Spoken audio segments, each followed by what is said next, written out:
Hebrews. This is our Prophets of Awakening.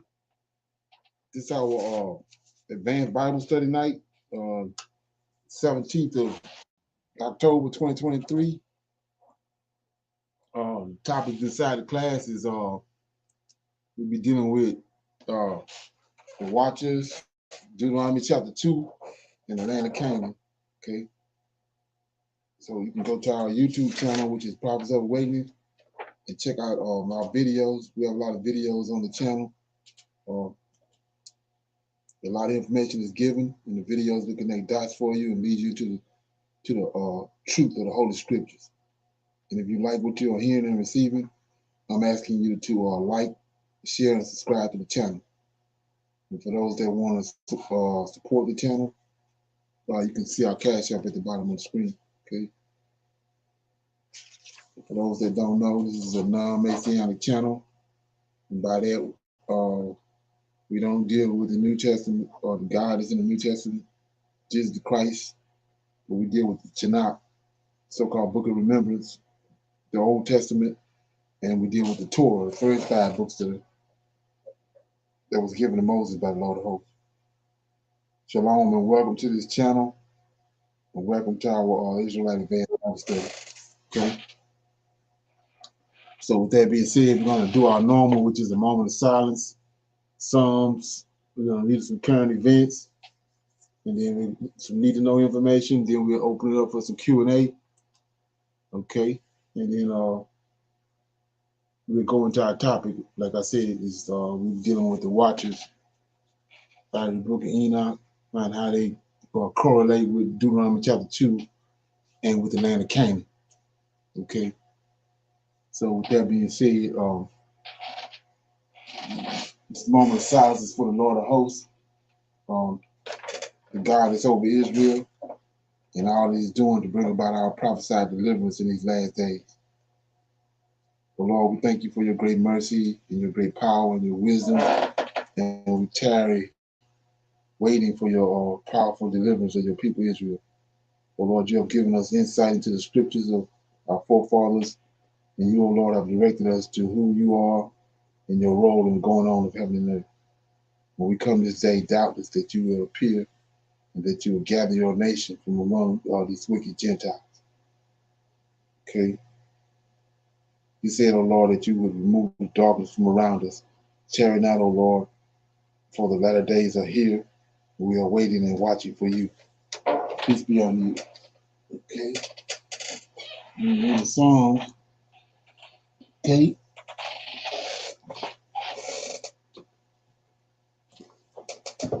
All right.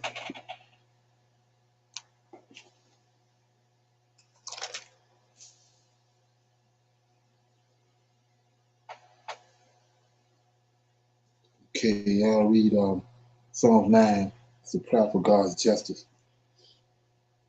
Okay, it was, I will praise thee, O Lord, with my whole heart. I will show forth all thy marvelous works. I will be glad and rejoice in thee. I will sing praise to thy name, O thou most high. When mine enemies are turned back, they shall fall and perish at thy presence. For thou hast maintained my right and my cause. Thou settest in the throne judging right. Thou hast rebuked the heathen. Thou hast destroyed the wicked. Thou hast put out their name forever and ever. O thou enemy, destruction come to the perpetual end, and thou hast destroyed the cities. The memorial is perished with them, but the Lord shall endure forever.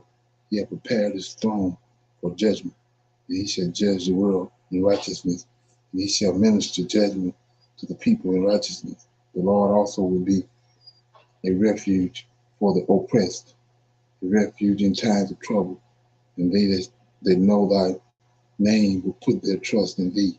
For thou, Lord, hast not forsaken them that seek thee. Sing praises to the Lord, which dwelleth in Zion. Declare among the people his doings. When he maketh inquisition for blood, he remembereth them, for he forgetteth not the cry of the humble. Have mercy upon me, O Lord. Consider my trouble, which I suffer of them that hate me. Thou that liftest me up from the gates of death, that I may show forth all the praise in the gates of the daughter of Zion, and I will rejoice in thy salvation. The heathens are sunk down in the pit that they made in the net, which they hid in their own foot taking. The Lord is known by the judgment which he executed. The wicked is snared in the works of his own hands. Higgiton, Selah, the wicked shall be turned into hell, and all the nations that forget God. For the needy shall not always be forgotten. The expectation of the poor shall not perish forever. Arise, O Lord, let not man prevail, and let the heathen be judged in thy sight, and put them in fear, O Lord, that the nations may know themselves to be not men. Selah. Okay. So, yeah, it's kind of ironic, you know what I'm saying? But that I read Psalm 9. So if you notice, ties into our lesson. It says, let me get it. Verse 5 says, thou hast rebuked the heathen, and thou hast destroyed the wicked. Thou hast put out their name forever and ever.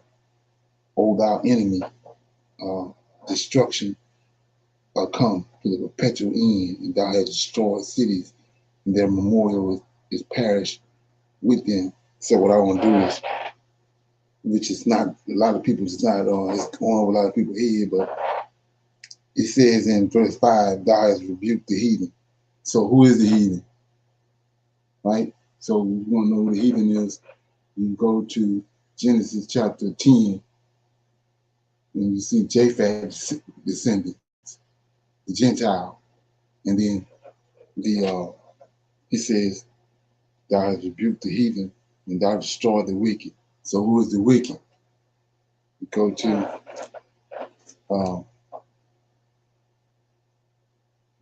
2 Samuel right quick.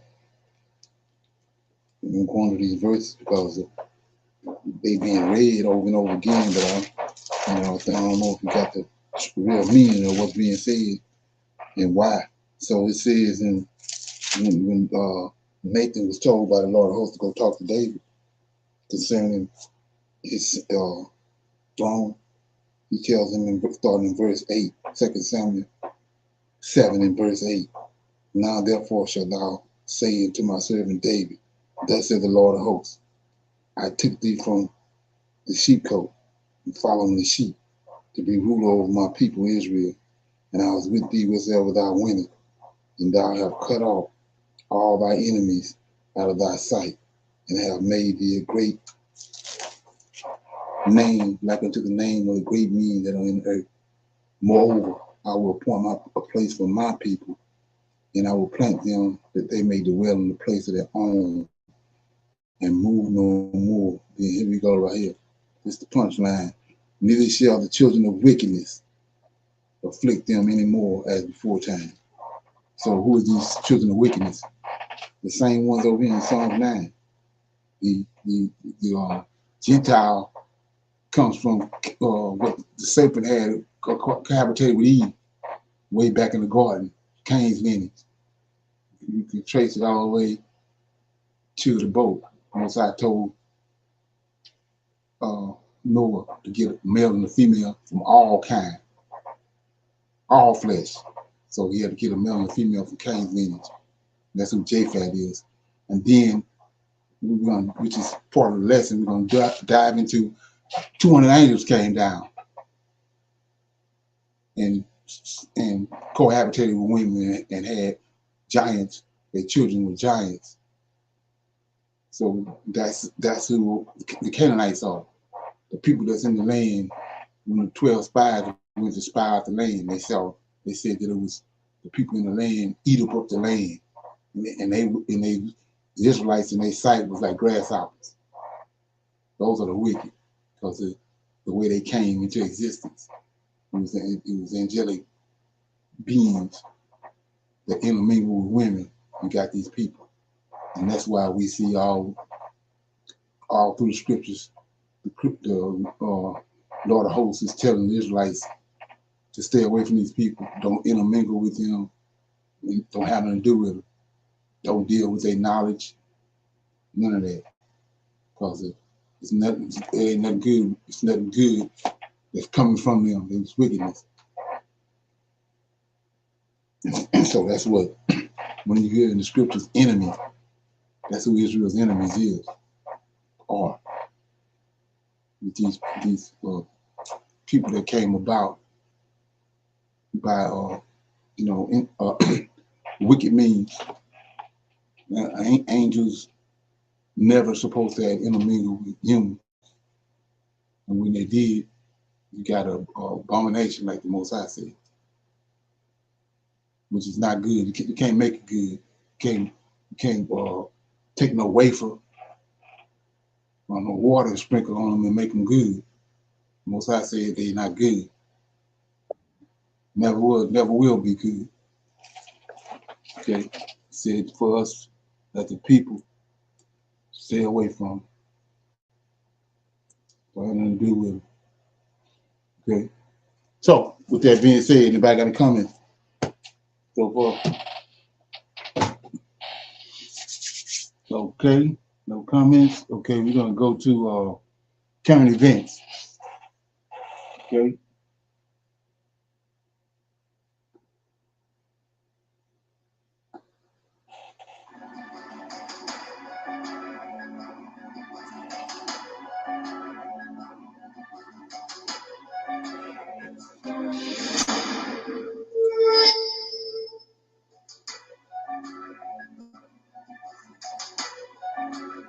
Hello, Namaskar. This is First Post, and you're watching Vanity with me, Palki Sharma.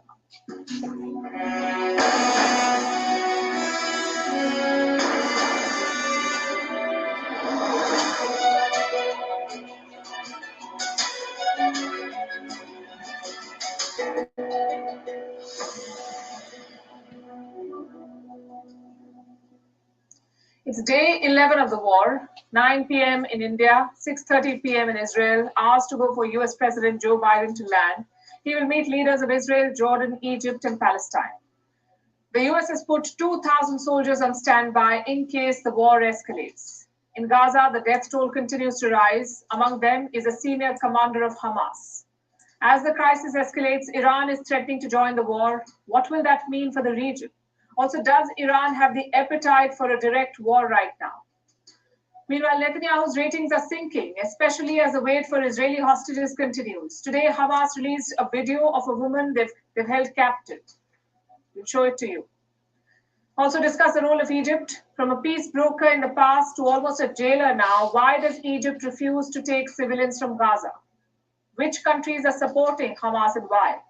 The list includes Malaysia, South Africa, and Colombia. Why are Western campuses soft on Hamas? And why conflating terrorism with resistance is dangerous? Also, Vladimir Putin is in China, and India has stopped short of legalizing same-sex marriage. We bring you all this and more. The headlines first. The Israeli currency, the shekel, drops to an 8-year low against the US dollar. The shekel has lost more than 3% since the war began last week. The Bank of Israel has unveiled a $45 billion package to moderate the shekel's volatility. The West builds pressure on Iran. The European Union will not lift wanted to do must have some.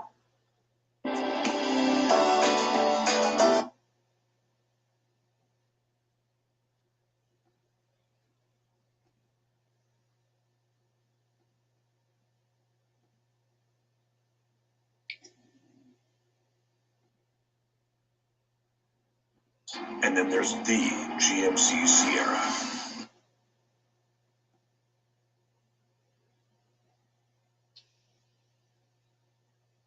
Been hostage by Hamas, and now they've released a video of her. The video that you just saw. It's a little over one.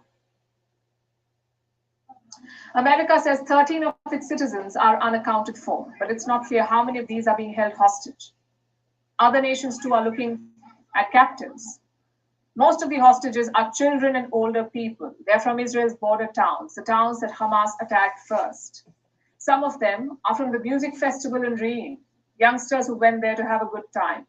Volunteers in Israel have set up a war room to identify these people. They're relying on what they do best, technology. Civilians are using artificial intelligence. They're scanning through surveillance footage, trying to identify the hostages. We have different desks here, and we have teams that are working on technology, cutting-edge technology like AI, like facial recognition, voice recognition, trying to match patterns of movements and all this stuff. On the other hand, we have people who are on social networks. What they do is basically they are the eyes on social networks of different movies, different photos that are relevant to the hostages. All of these hostages are currently in Gaza. Hamas claims that they're in safe places like the tunnels under Gaza, which leaves Israel with a difficult situation. They want to launch a ground offensive. They want to intensify their attacks, but they also have to think about the hostages. They don't want to endanger their lives. The people of Israel are building pressure, protesting on the streets and slamming Prime Minister Benjamin Netanyahu and his failure to protect Israeli citizens.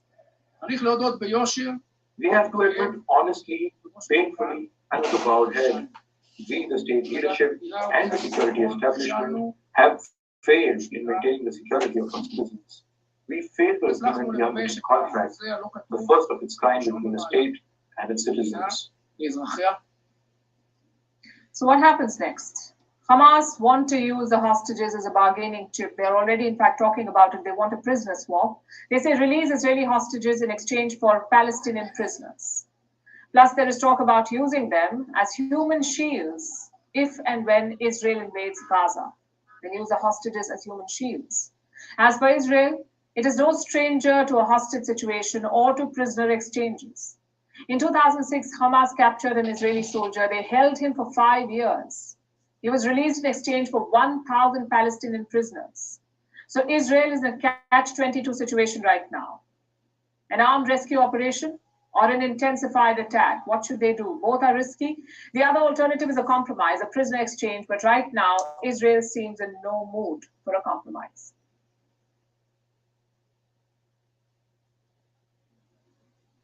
Now let's look at how the world is reacting to all of this, the attack by Hamas and its aftermath.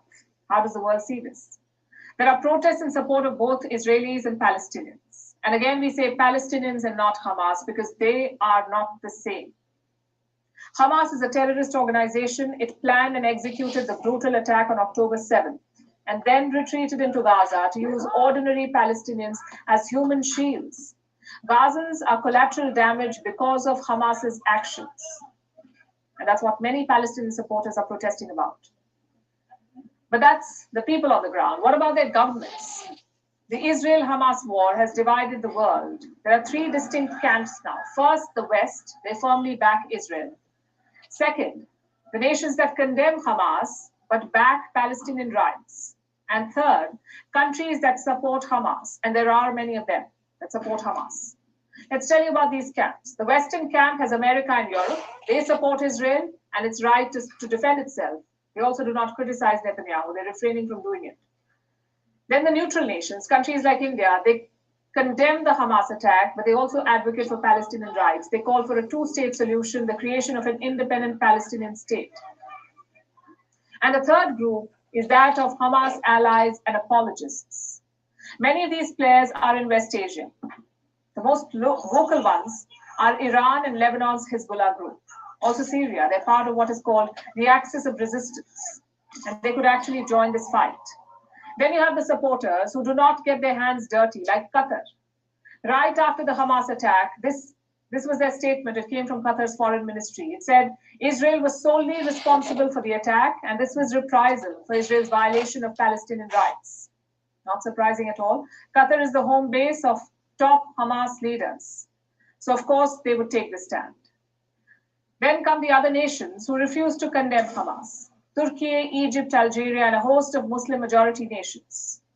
They focus on the plight of Palestinians in Gaza, but they offer little sympathy for the slain Israelis.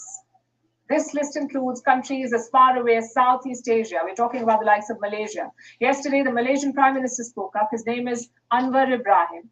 He lashed out at the West. He said that he rejects Western pressure to condemn Hamas and that Malaysia has a relationship with Hamas which will continue. That's not all. The Malaysian Prime Minister said that Hamas had won elections in Gaza, so they are a legitimate government. Of course, he failed to mention the fact that those elections were held in the year 2006, and since then, Hamas has not allowed Gazans to vote, most likely fearing that they would be voted out. Anwar Ibrahim's stance does not reflect the suffering of the Palestinians at the hands of Hamas, and it seems like a lazy take on the entire situation. Then you have South Africa, a historical supporter of the Palestinian cause. Their president, Cyril Ramaphosa, made a speech while wearing a Palestinian scarf on Saturday. They have been under occupation for almost 75 years. And people under occupation who have been waging a struggle against an oppressive government that has occupied their land, but also a government that has in recent times been dubbed an apartheid state. Okay. Any comments on that?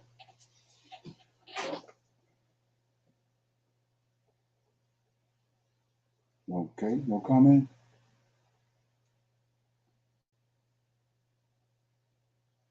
Okay. Are Western weapons being used on both sides of the war in Israel? It would seem that is the case. We were warned that weapons from the West being sent to Ukraine were being sold to bad actors in the Middle East and abroad, with organizations buying them on the black market. We know, obviously, that the United States is providing weapons to Israel. So does that mean U.S. taxpayer-funded weapons on both sides? Redacted correspondent Mike Jones has been interviewing military officials and digging into this story. He is in Russia and he joins us today. Thank you so much for coming. Thank you for having me. So we know that the U.S. is providing Israel with weapons directly. They are saying so quite publicly. But what about the evidence that the U.S. has been indirectly providing Hamas with weapons? What do you know about this? I've done a lot of research, and recently I did an interview with Vasily Prozorov, who runs a Telegram channel, UKR Leaks, in many languages, including English. He informed me through his colleagues they had documentation that included the sale of weapons outside of Ukraine through corrupt military officials and through bribes, and primarily actually through the grain corridor. Using these barges that were intended for food. This was how allegedly they are getting or were getting the weapons out of Ukraine.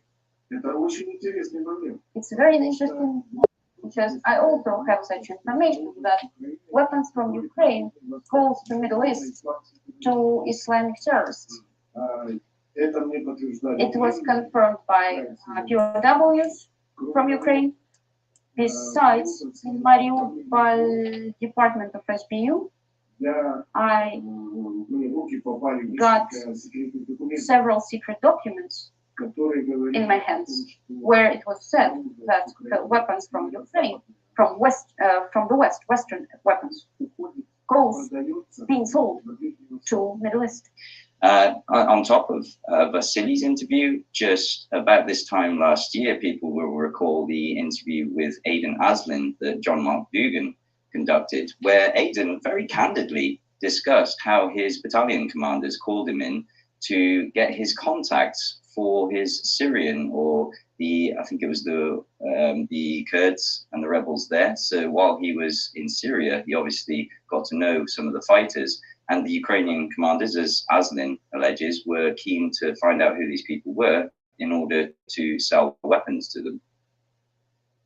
Right. So we're going to play just a little bit of that clip right now. Watch this. I'm sorry, say who it is again one more time. Aidan Aslin. Okay, so watch how he says quite candidly that this was my job, is to make these connections for sale of black market weapons. Later, they asked me, like, what do they want to speak to you about? And they were basically saying that they want to, like, basically sell us weapons, like, for a price. You know, I've read this in the news, like, stuff went missing, and this is the only way I can, like, think of is that the stuff that he's, like, wanting to sell is the stuff that's going missing. I don't like to say that I helped it, but like it might be possible that it was me that they had it. Yeah. I was like speaking to him. I was like, "How was things in Syria?" It's like it's good. With like your friend is like being able to help us like with like certain aspects that the Americans wouldn't give us. I was like, I'm glad I could help with that because yeah. Did he specific at all about what happened? He said like apparently they're going to be sending some new like rockets that go on the way. So your research would indicate that this is more on the up and up than it would seem. Whereas just over the weekend, President Putin said that he doesn't blame the Zelensky government. He says they probably don't want this, but they can't stop it. Here's a clip of that. The market for weapons works in such a way that there are people who want to buy weapons and they will find it. And yes, of course, we have information on the sales of weapons to countries, including countries of the Middle East. Well, I have no sympathies for today's leadership of Ukraine, but I have doubt that it's done willingly by them. So what do you make of this, that even Putin is not blaming the Zelensky government? He's presenting this as if it's just an inevitability that can't be stopped. Yeah, he's absolutely right. And let's not forget that he, among many other Russian officials, did quite voluminously warn about this, about the level of the corruption, as they predicted, would mean there would be these leak of weapons onto the black market, which, as Sergei Lavrov warned, would feed into hotspots around the world. So this case now that we've seen in Palestine and Israel, Benjamin Netanyahu actually let slip with the Jerusalem Post as to why Israel wasn't sending weapons to Ukraine, because he said a concern of Israel was that the weapons would then find their way into the hands of Iran. And he claimed that Israeli military had discovered weapons intended for Ukraine on the border of Israel in the summer of last year, or sorry, earlier this year.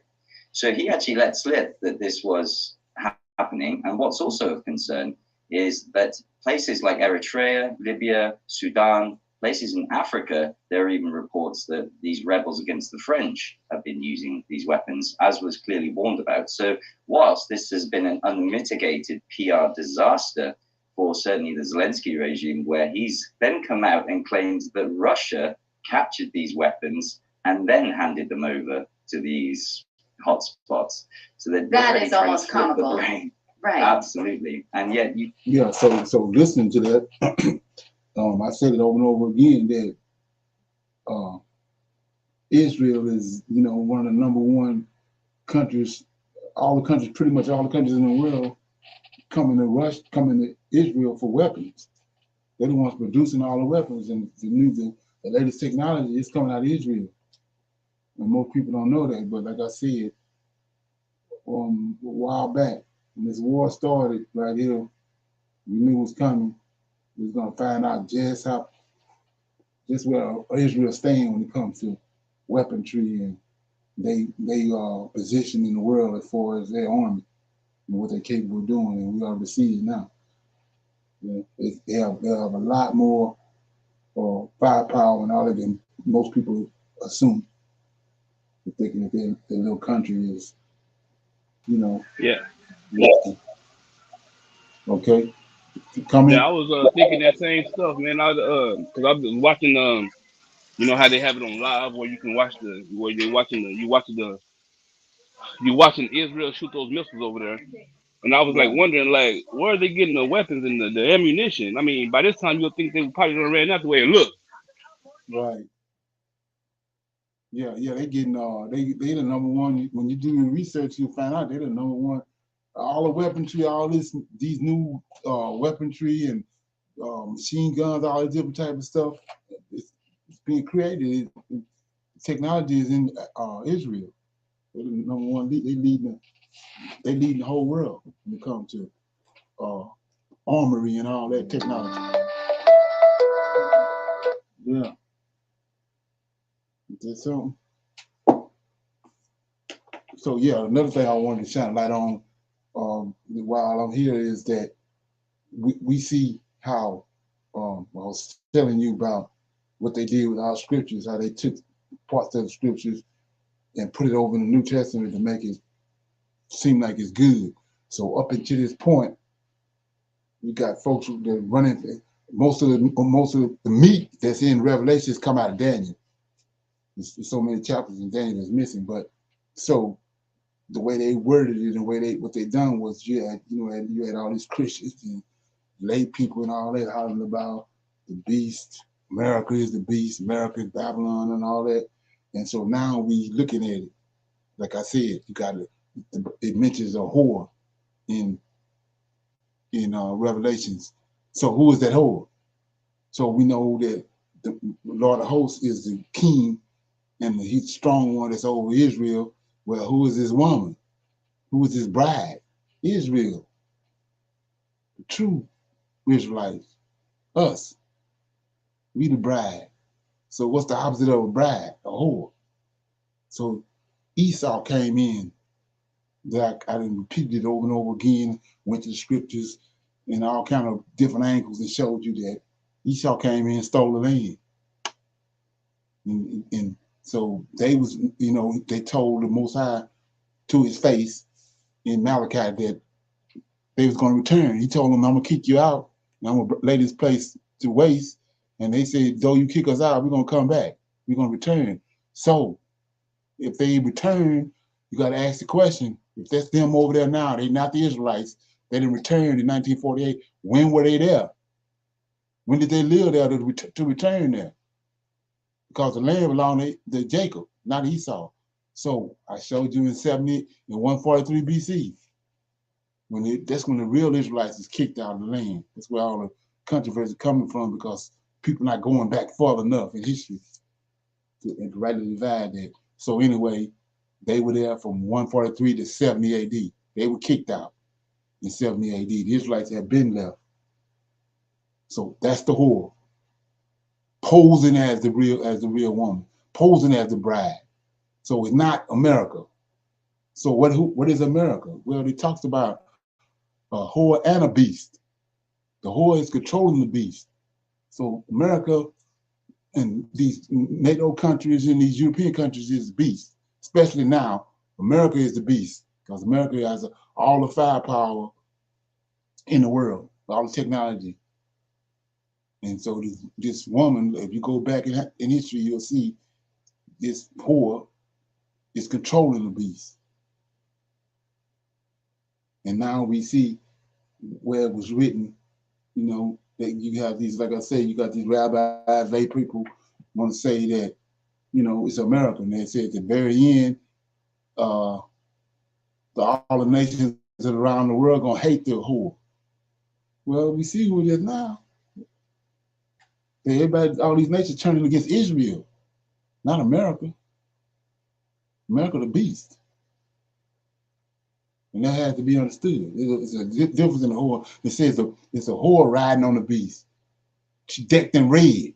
That's Esau color.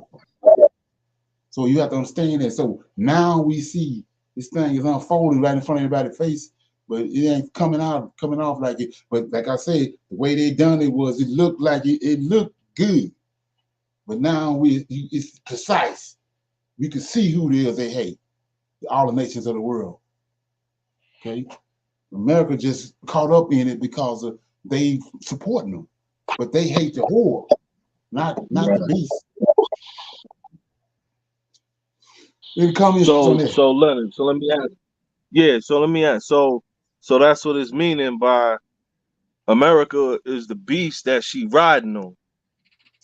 Exactly. So Israel got, or Esau got, a lot of things moved, approved, passed, caused the whole world to deal with a westernized culture because of the beast that she was riding on, that Esau was riding on, which is America.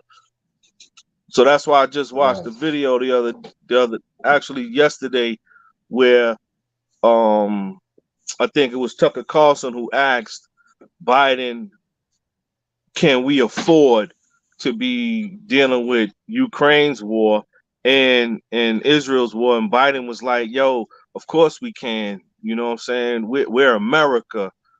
We're the superpower. The whole world looks to us and things of that nature, while Israel in itself kept quiet over there in that little section, behaving in a manner, you know, that was calm, while America, the beast, had her paws everywhere.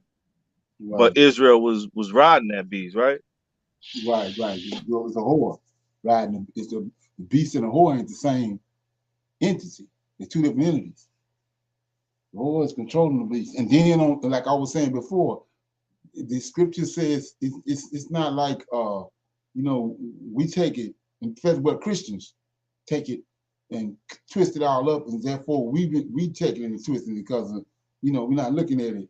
But it says that great city. So how in the hell America ain't no city?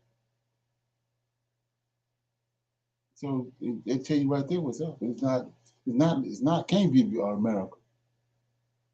You know, it's that great city. So what great city? You know what I'm saying? So you look at that, and like I said, the key to it, which is was shown to me, revealed to me a long time ago, was you look at the merchandise that it says all the merchants around is whoever this whore is, they listen the merchandise, and all of it is the things that Israel used. Even and because you got people over there, the fake Israelites, they are consuming the same things that we consume because they're trying to be us. So they have sheep, they have gold, they have frankincense, myrrh, all these things Israel have to use as a nation. Those are the things that's listed. Whomever this people are that the whole world come to hate at the very end, those are the things they're dealing with. And it's all Israel, commodities that Israel used. Like I said, you never went to Walmart or Brooks Brothers and say, I'm going to get some fine flour or no fine linen. You ain't never say, but when you go dealing with it, when you go back in history and look at Israel, they the ones dealing with the fine flour and the fine, because it is just, they need those things, you know, in the day-to-day life and sacrificing on the altar with the animals. Okay. So like I said, just look at that. Let it ferment. Okay. Yes, sir. All right. So with that being said, yeah, I'm gonna play this. I mean, I just sort of like a discussion I wanted to deal with. They saying that Hamas is in scripture. So I'm gonna play it. So, you know, we'll go with it.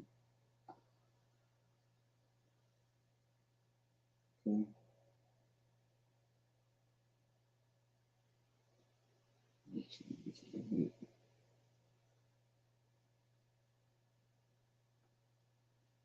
Okay. Hello and welcome back to the channel.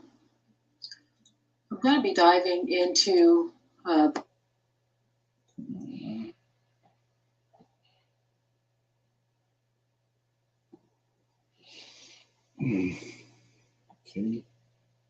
topic of the conflict that is going on right now again.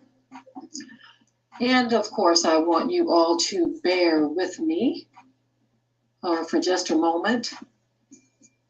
Before we get into this chat, I would appreciate if those of you who are going to be joining us live, some understanding to this. We've been talking about this, and we've tried to shed some light on exactly what is going on.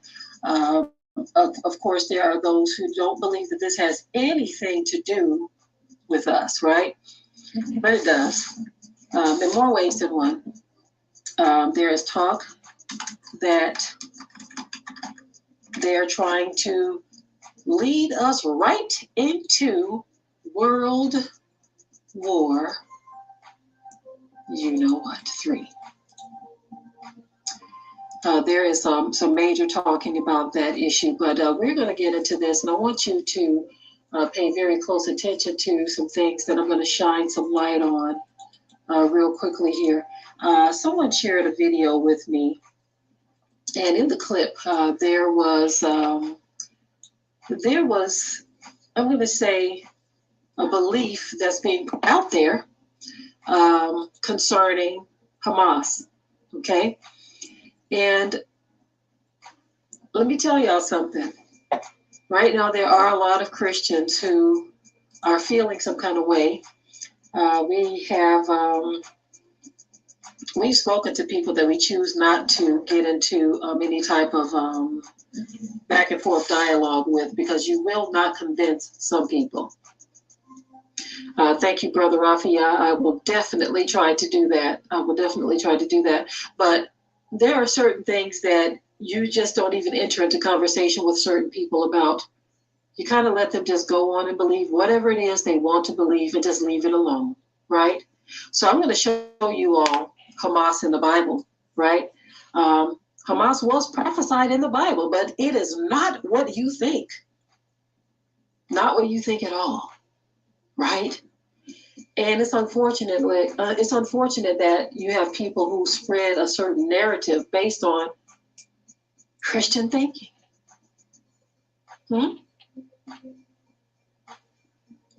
Based on Christian thinking. So I'm going to turn you all right to where the scripture talks about Hamas. And I'm going to bring some understanding to this, because there is some information being put out that is throwing a lot of people for a loop, right? And I feel like some of the things that have come to my mind, this deserves a whole other, what I'm thinking about deserves a whole other broadcast, because there is some thinking out there that, again, I believe the Most High, remember, he said he was going to send a strong delusion, right? So some people are going to believe a lie, period. They don't want the truth. They don't have a love for righteousness, right? So, hey, folk are going to believe what they're going to believe. Let me show you what I'm talking about in reference to scripture. Okay, yes, Hamas in the Bible, it was prophesied, but it's not what you think. Let's get into it, family. I'm going to try to be brief with this too, because I do have some other topics I'd like to cover today. Here we go. Genesis chapter 6, verse 11. So the scripture tells you in Genesis chapter 6, verse 11, I'm just going to read the King James Version, which most people are familiar with that. It says, the earth also was corrupt before God, and the earth was filled with violence, right? Earth filled with violence. That's what it says in the King James Version of the Bible. So let's go a little deeper into this. Genesis chapter 6, verse 11. Let's break it down even further. Okay, so when it talks about violence, right here, Genesis chapter 6, verse 11, violence, there it is right there, Hamas. When you click on that, you see the word Hamas there, and it says, filled with violence. Was filled, and the earth was violent. Violence, right? Cruelty, maliciousness, to be unrighteous, malicious. Wow.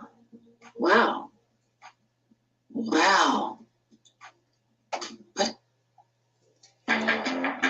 Okay. Throw level. Okay, what you think about that? Anybody got any comments on that? It says Genesis chapter 6, verse 11 is Hamas. You coming? Yeah, is that in the King James? Yeah, it's in King James. It says 6 verse 11 right here. It says,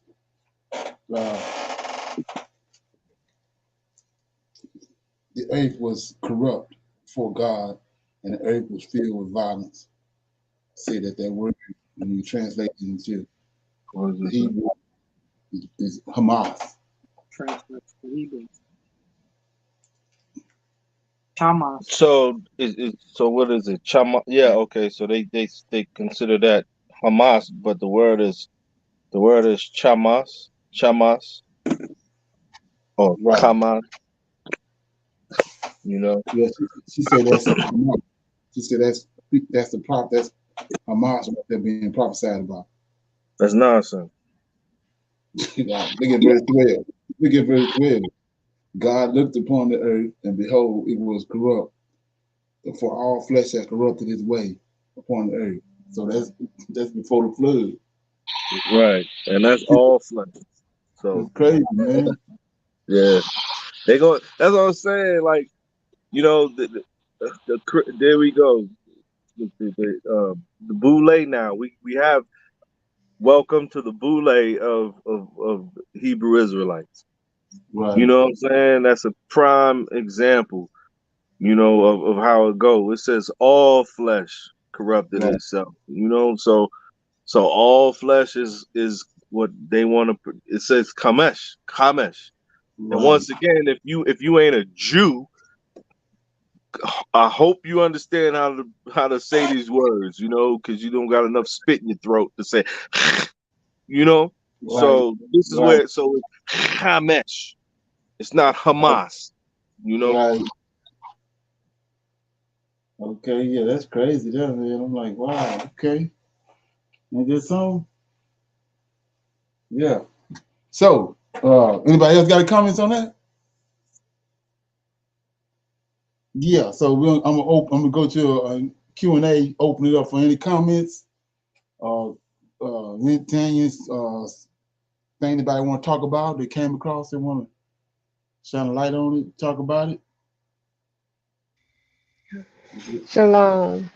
I want to say something when, again, back at verse 11, chapter 6 of Genesis, when it says all flesh, wouldn't that be also Noah if they were saying it? Noah and his family was corrupted, but he saw favor in Noah, so that's not true. Well, you got to look at it from the fact that you got different families of people on the earth, and Noah come from Adam, but the scriptures tell you before you get to that verse that Noah was separate from all that. All other flesh had corrupted itself except Noah and his sons, so-called sons. So what she did was pick her verses out of the Bible, out of chapter 6 to have people believe just that little narrative. In, like you said, Mike, if we don't know how to pronounce the word correctly as it is in Hebrew, we are saying it wrong. Right. But even if you know how to pronounce it right, I mean, that's before the flood. It wasn't no Hamas, wasn't no Palestinians, or no Hamas at that time. That's impossible. It's not talking about Hamas, the so-called nation or the entity of Hamas. They wouldn't even exist. Right. And if I could put in, like, just to interject right quick, what's the prophecy? Right. That's what I'm saying. That's about before the flood. It ain't about no. It's not a futuristic. You know, and you see that happen over and over again, like we continue to talk about with Genesis 15. When Abraham, he telling Abraham what's gonna happen right after he died. You can't take Genesis 15 and take it all the way to us leaving leaving America after 400 years. It's talking about Abraham gonna die, and then his descendants was gonna go into captivity. That's Babylon. That's Egypt. They went into captivity when they left after Abraham died.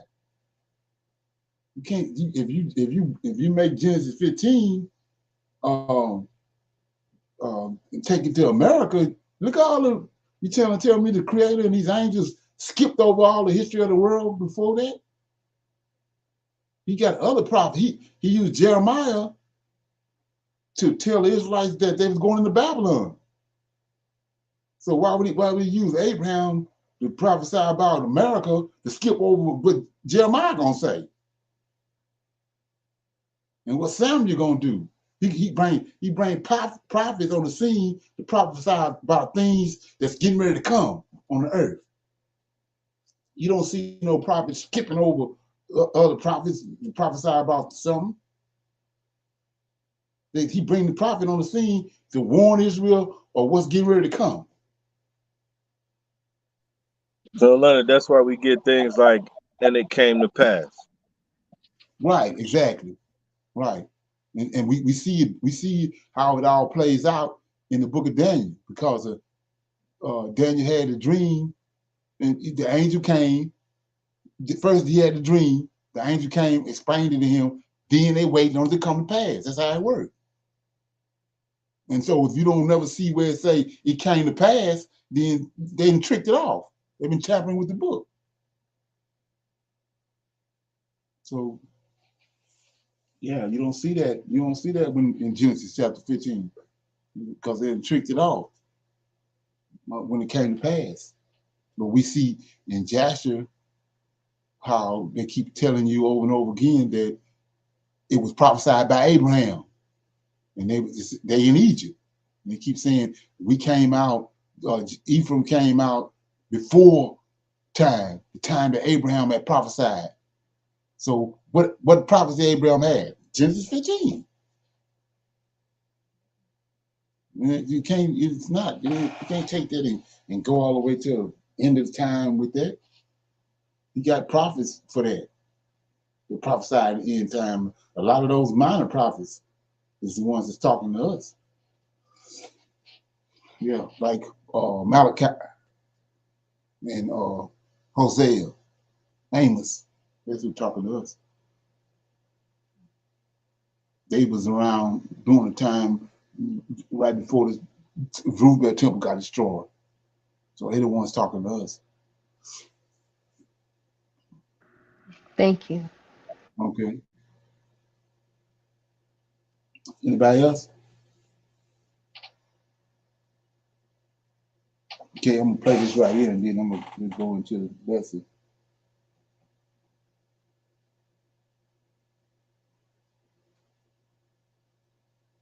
Okay.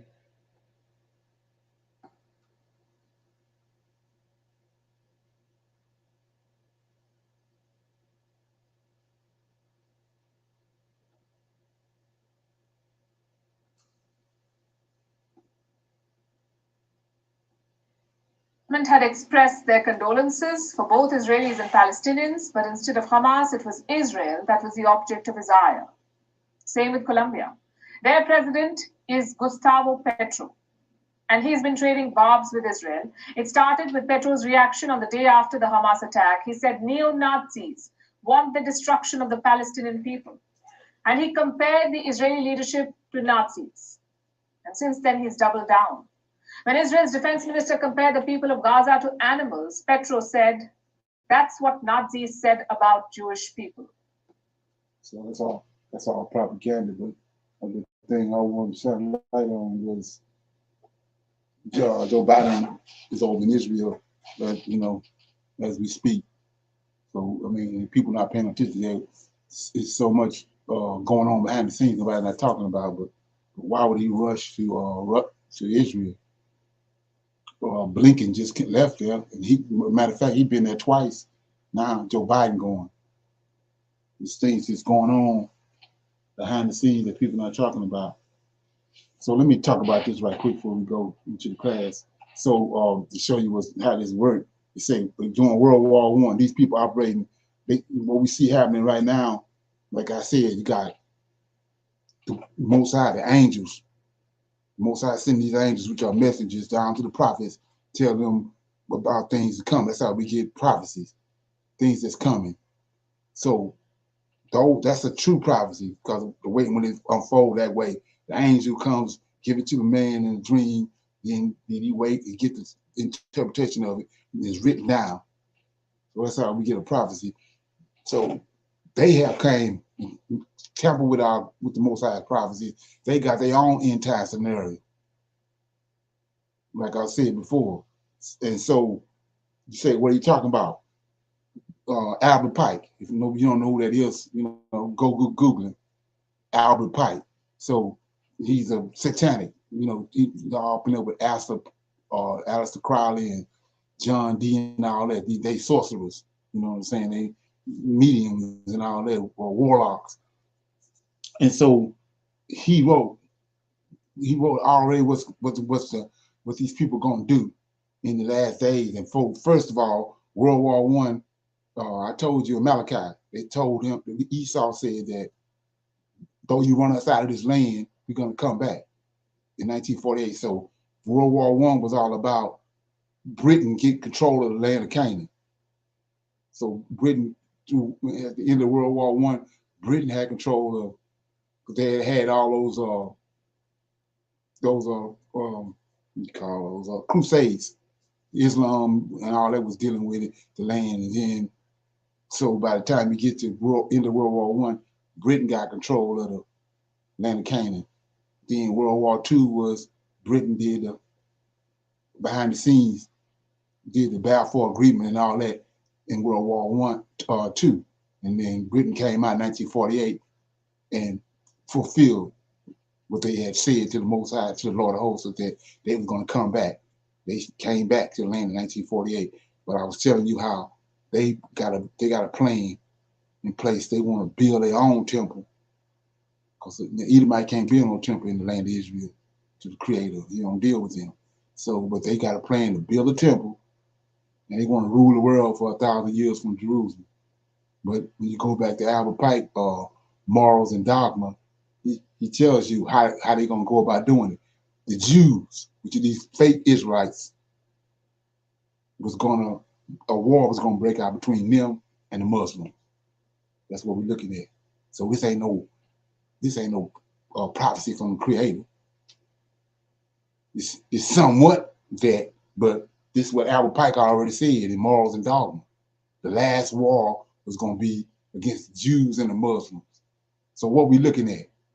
The Jews and the Muslims. Getting ready, it's already kicked off. And so what's the objective?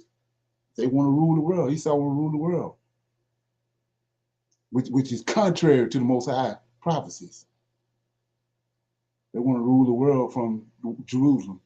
They want to build a temple and rule the world from Jerusalem. That's the purpose of these 3 wars. And the third one, like I said, to make it happen, they're going to use this Muslim and Jewish hatred to bring down all the nations of the world. So they want to try to rule the world from Jerusalem. So like we know our Messiah David told us over and over again that it ain't gonna stand. The plans that Esau got, that he concocted with these Gentiles, it ain't gonna stand. Because there's no way it's gonna supersede what the Creator already said. He says what he says is gonna come to pass. Then you're gonna know who he is, and that he's the one that's in control. So that's where we at. Like I said, check him out. Albert Pike. The book he wrote was, like I said, Morals and Dogma. Check it out. Edomite. Luciferian. Okay, any comments on that? Anybody heard of that? Come back with it. Say it once again, bro. Anybody heard anything about that? Albert Pike, or the? Oh yeah. Albert Pike. Don't he got a ain't there a memorial for him in DC? Yeah. Right there by the Freemason building they got a big old statue of him there Yeah, too. Albert Pike. Albert Pike. Even the steps add up to a certain amount of numbers, and the pillars that's around. Yeah. Albert Pike. Morals and Dogma.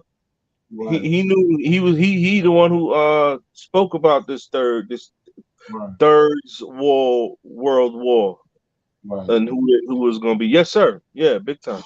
Yes, sir. That's what's being played out right here. That's what we're looking at now. They like I said, their objective is to rule the world. They want that temple. So keep your eye on that too. That temple was holding it up is that Al-Aqsa Mosque.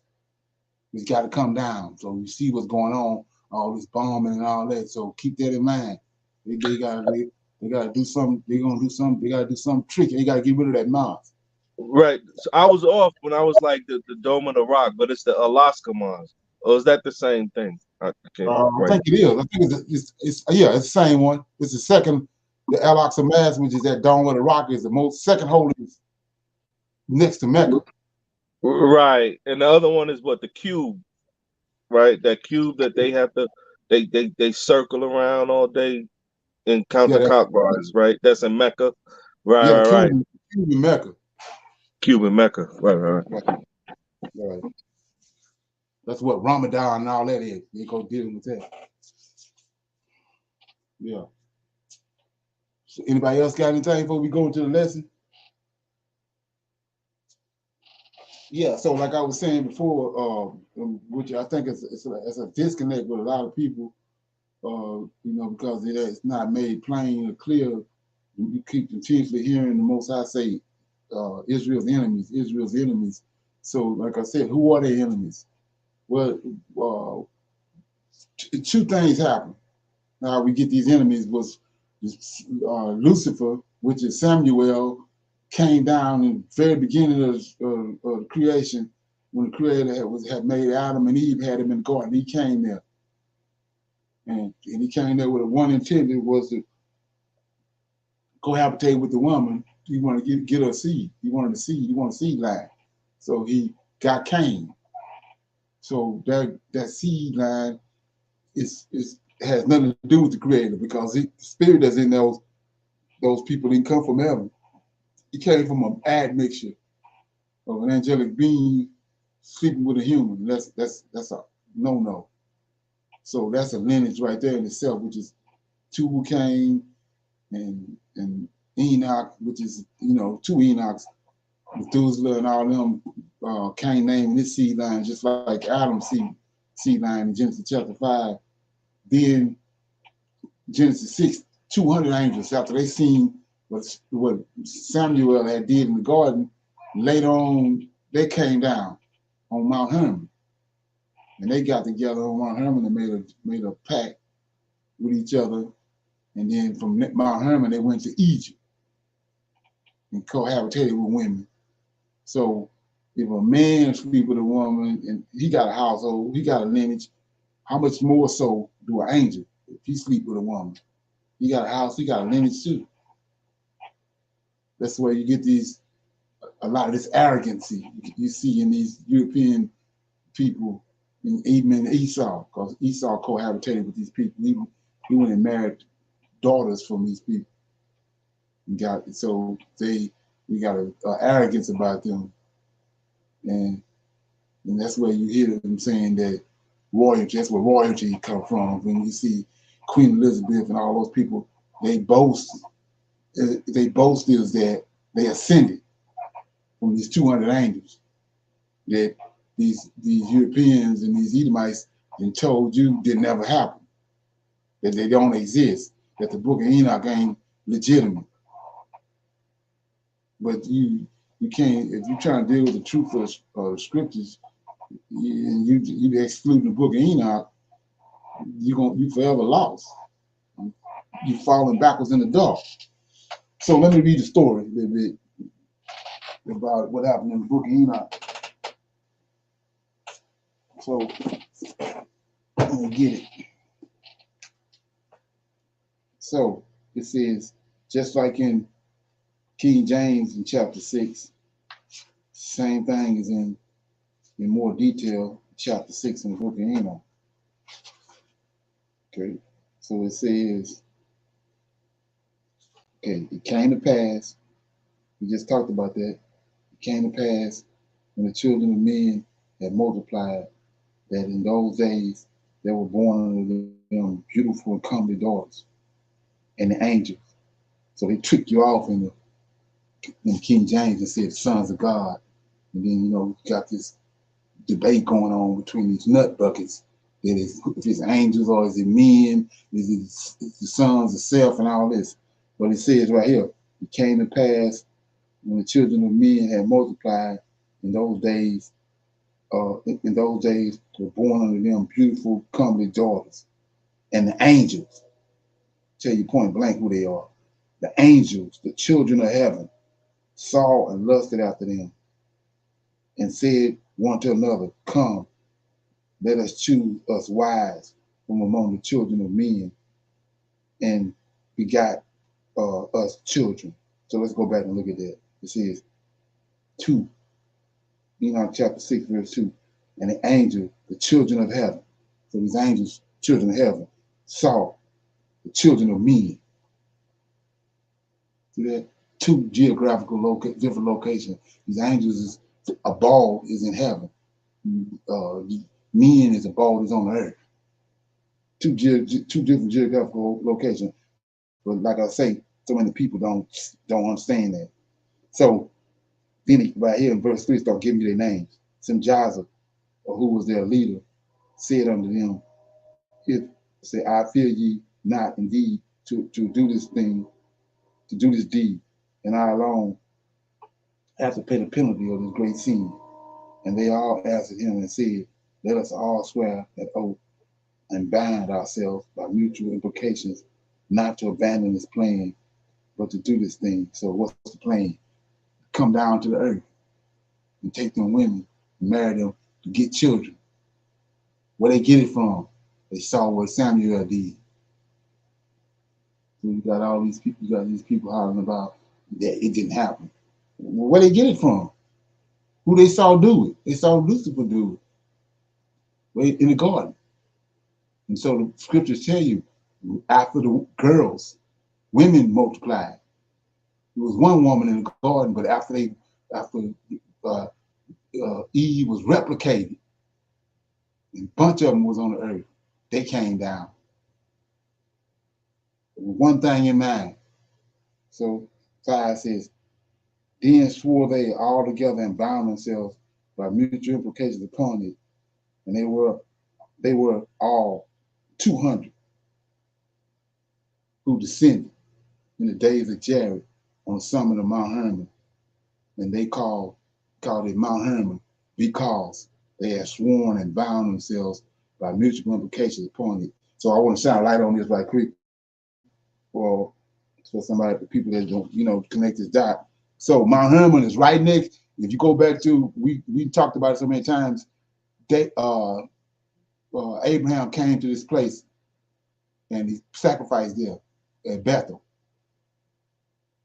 which is, and then he went on, and later on, Jacob came to that same place, laid his head on a rock, and dreamed a dream, and he saw a portal open up, and it was at Bethel, which means the house of God, the house of bread. And so he saw a ladder that was ascending up into heaven. It was a portal, and these angels was coming up and down this ladder, and so that's how they came into this dimension. They come in through that portal, which is in Bethel, which is in the land of Canaan. So when you connect the dots, it had to be Garden of Eden. It's the Garden of Eden where this portal went. So anyway, these same 200 angels came in right here through this portal. Mount Hermon is next to it. So they came into the portal and went to Mount Hermon. And so if you go to when Joshua came and was conquering the land, it tells you where these Canaanites is at. All these giants, they all around that Mount Hermon, around that region. That's because that's where these angels came in. Hey, Leonard. That's why the land. Can I ask something right quick? So when we talk about like the daughters of men situation, right? Right. What was that? So it wasn't necessarily like Eve's daughters. Was it when Cain? So this is after Cain had his mark already, and he started to get involved with like 6 day men. Right. And these are the ones that was fair. Right. But you got to remember that during the time of Canaan, let me see. No, that's what I'm saying. Like Cain, like when God put the mark on Cain, and we know what that mark is, melanin was taken away, and Cain, he started to get involved with 6 day men and their women. You know what I'm saying? Is this the time where those 200 came down and was like, yo, these women are fair? Is that's what we saying, right? Or Right. it wasn't Eve's daughters, right? It wasn't necessarily, an Eve situation at that time, was it? Well, but you got to go back to what we discovered when they said that. Remember, Lamech went and crossed over. What's their names? Zella and what's their name? The two daughters that Lamech married. Zila, and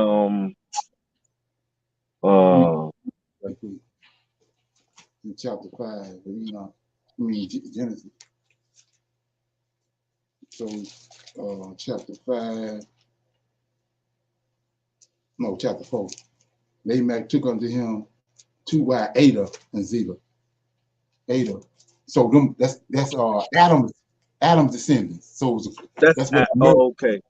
So okay. That's where the first women came in. Those women, because those are a mixture. They mixed. So. Okay, so all right. So this is something that always got me. So there's another Zila, right?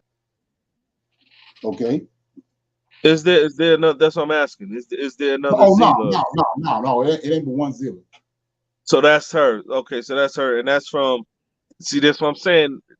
So that's from Canaan. That's Canaan's daughters. That's what I mean. You see what I'm saying? Them Cain. Hold up. Let me slow down. That's Cain's grandchildren, so to speak, or something. So no. Go to Genesis chapter 5.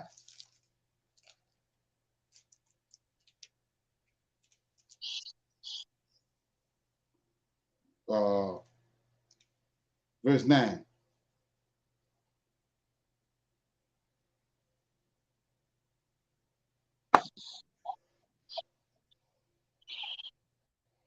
You got verse 9? Hold up. Try not to lose. Hold up.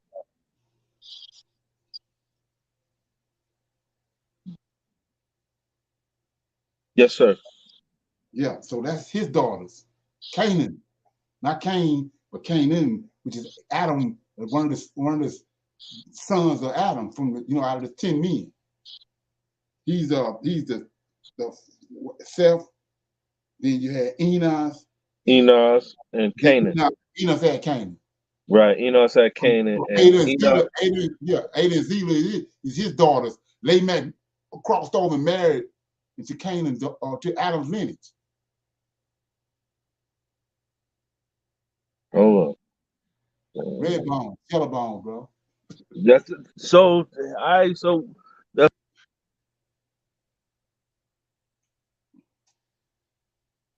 okay.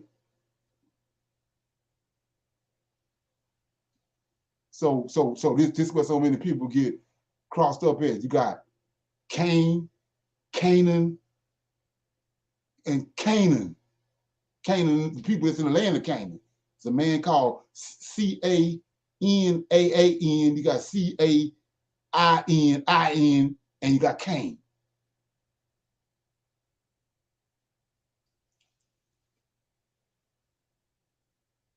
You still there?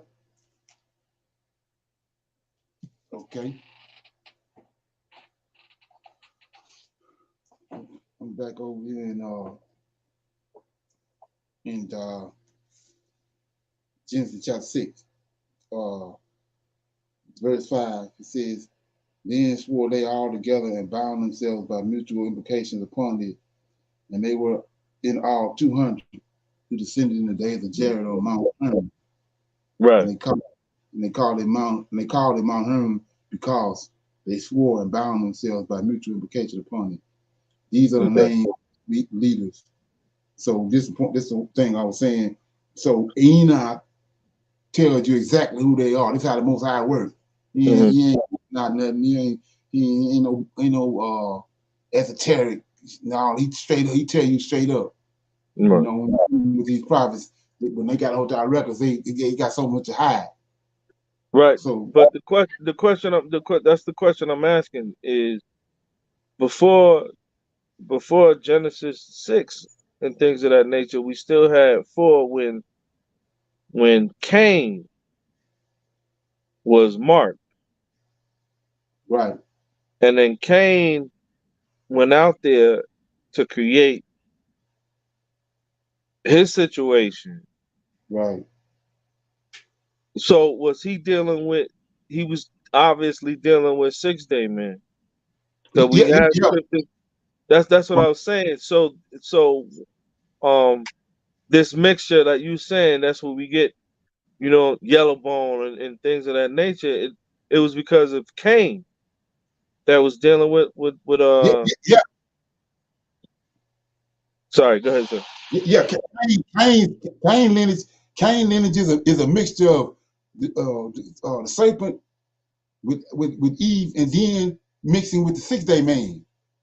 Then by the time you get to Lamech, they already mixed. Then they mixed with Canaan's descendants.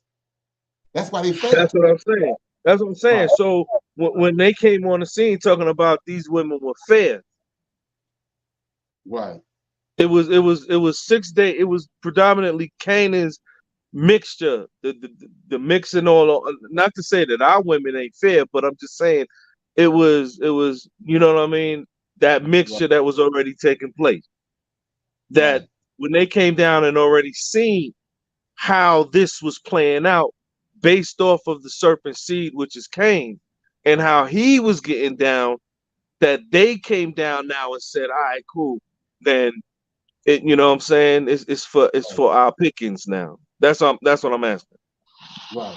And you gotta also understand too, when it's talking about that fair, when you write it divide and look at it, those are women, giant women too. You see now. See? You gotta fag that. Yes, sir. Yes, sir. I got you. Yes, sir. Because that's the same thing with Esau. That's why Esau married the women he did. He wanted the height part of it. He wanted the son. He wanted the height part of it. You know, by marrying those women, he wanted that DNA to get mighty sons. Right. So that's who Zephno is. That's who Amalek is. You know, those what's the other one? Basra, because the city Basra is named after one of those Esau sons, Basra, or one of his grandsons in his lineage. Yeah, I just want to put that out there. So, you know what I'm saying, that's something that could ferment a lot of people's minds, or how this whole thing is working, how it's been working. Yeah, man, that is beautiful how you broke that down. Okay. Yeah, so verse 7 says this is another thing right here that has to be reconfigured in the person mind that's seeking the truth. Verse 7 says, these are the names. So he give you their names. So it's a reason by the names, right? He says, I can say some Laza, their leader, and Arakal, then he said Remiel, Kabael, all of them got these L's on the end of their name. So what's the L for? Strong ones. So when you got one is when you got one is L, but when you got more than one, this like I said, you got the IM on it, or you got like what's that word I was using? When you go to Genesis chapter 1, verse 26, said, "Let us go down and make man in our image." That means it's more than one. But like we just read, who's in heaven? We just read who's in heaven. He said, these angels are the children of God, of heaven. They're the ones that's in heaven. There ain't but one creator. So who is this? Who is this? They saying, let us go down. Els. So when you start looking at that and writing dividing, it's you can't say Elohim. Elohim, El is one, but Elohim, the angels, were they more than one? So we go back to Genesis 1:26, said, let us, Elohim,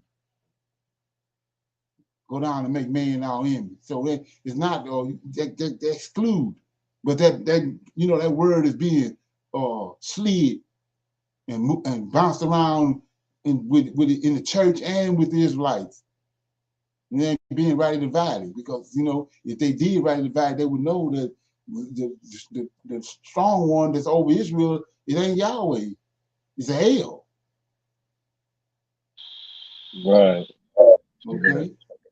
It's a good question on that for people to ponder on, is that even what it says right there, let us go down and make man in our image.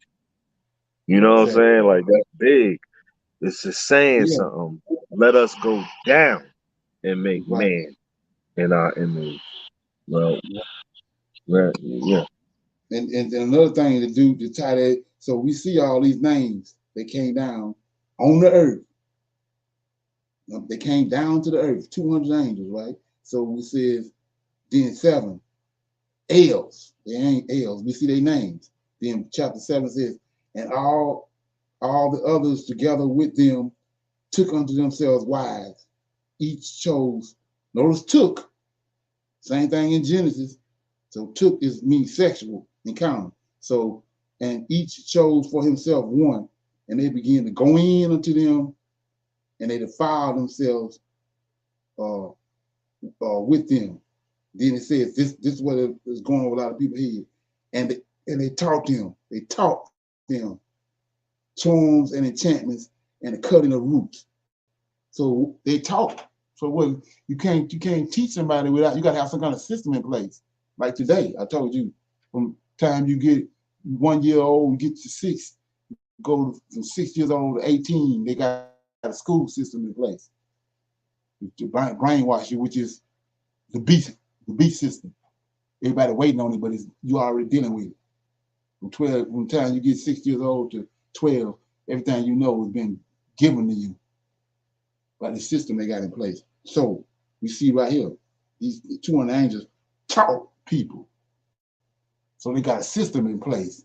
They're teaching these people. You say, what are you talking about? Well, Most High got Melchizedek teaching the Israelites. These angels, this, like I was saying, it's two different types of knowledge. You have to, when you trace it, you got to ask yourself what knowledge it is that you got, or what knowledge it is that you lusting after. Because what the knowledge that's on the earth right now ain't created. He can turn his back on us. So what knowledge it is that you lusting after? Hey, so let me ask you a question. Go ahead. So, with what you're saying, let me ask this. So, putting a Melchizedek in place was reactive. Right.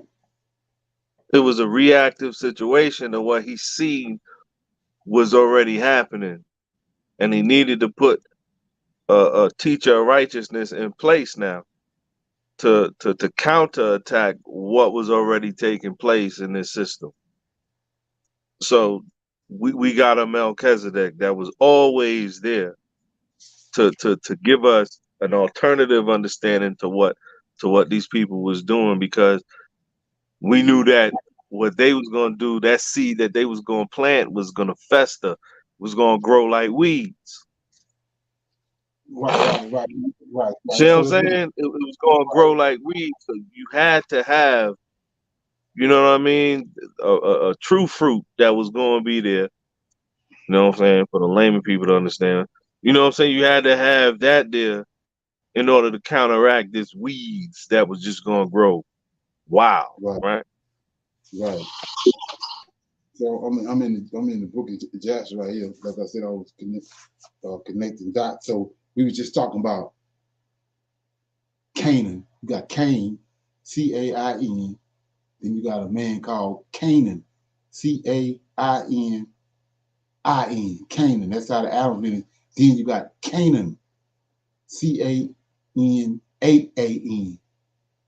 Okay, so it's three different, and a lot of people getting that mixed up. But anyway, I was telling you about the two different knowledges. So you get on here and we say, and it was when men continue to rebel and transgress against God to corrupt themselves. See that? To corrupt themselves, that the earth became corrupt. So how they come corrupt? From the teachings right here, these fallen angels. But they teach it. So keep going. And Canaan grew up, and he was 40 years old, and he became wise. This is the knowledge of the Most High. Wise and had knowledge and skill in all wisdom. And he reigned. So if he reigned, he's a king. Melchizedek. Okay, so it says, and he reigned over all the sons of men, and he led the sons of men to wisdom and knowledge. For Canaan was a very wise man and had understanding in all wisdom. And with his wisdom, he ruled over spirits and demons. So what's a spirit? Angels. So these men right here teaching the angels knowledge of the Most High. He fought the giants and the 6-day man, all other men on the earth. That's what Melchizedek was. So these angels came down to usurp that. And so that's so when Israel, the reason why you see the state that the world is in today, like I said, when Israel was brought to an end. That was the whole purpose of Gabriel coming to tell Daniel that this place is going to get shut down. I'm closing the temple down, and Adam's descendants going to get shut down. So that's why the world, you see the way the world is today. Shalom. Go ahead. I apologize. You're in Jasher. What chapter was that, or verse? What I just read about Canaan? Yes, sir. That's let me get it.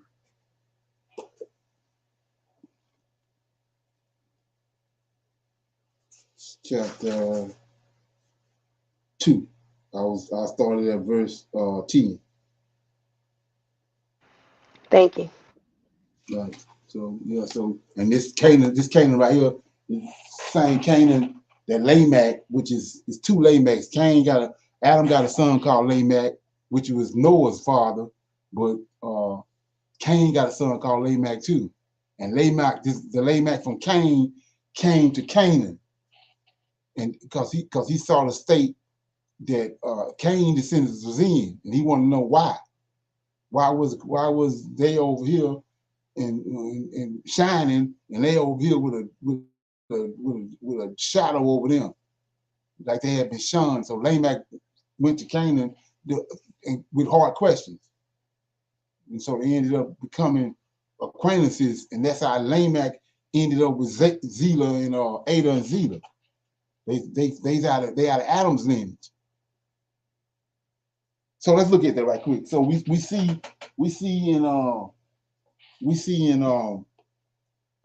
in the temple, we got, when all through the temple, the Levites, they can sing. That's why you had Motown. That's why you got all the musical people today, because we the Israelites. So that's natural. That's part of the gifts that he gave us, the melody. We can sing. So let's go back over here to Genesis right quick. To Genesis chapter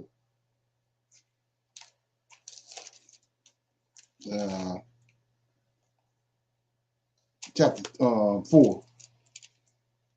Start at verse 16. This Cain descendants, like I said, this came from the serpent. It says, and Cain went out from the presence of the Lord, dwelt in the land of Nod on the east of Eden.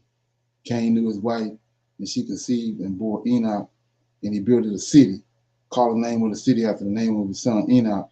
And under Enoch was born Irad. Irad begot Methuselah. Methuselah begot Methusael, and Methuselah begot Lamech. It's the Lamech of Cain.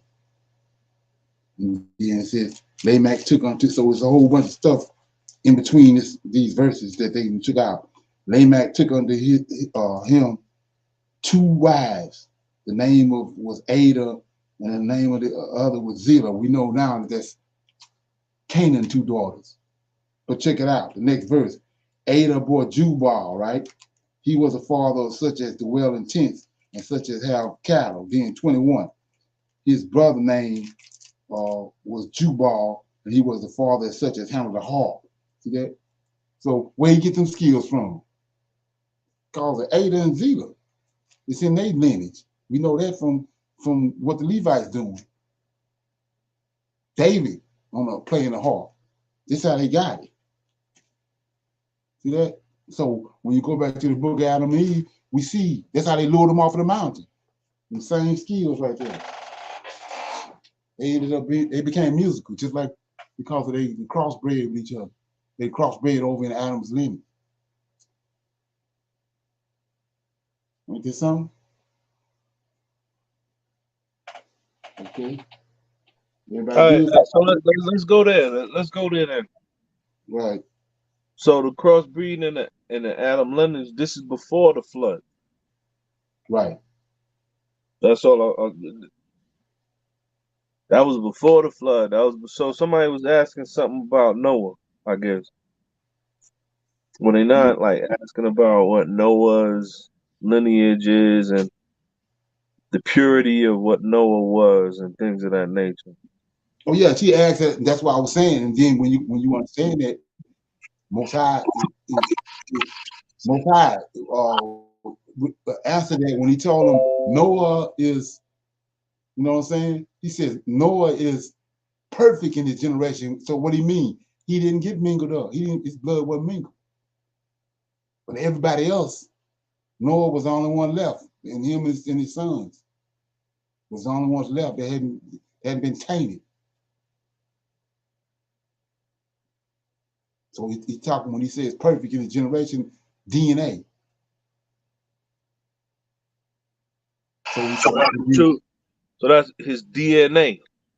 Right. That's what we was really.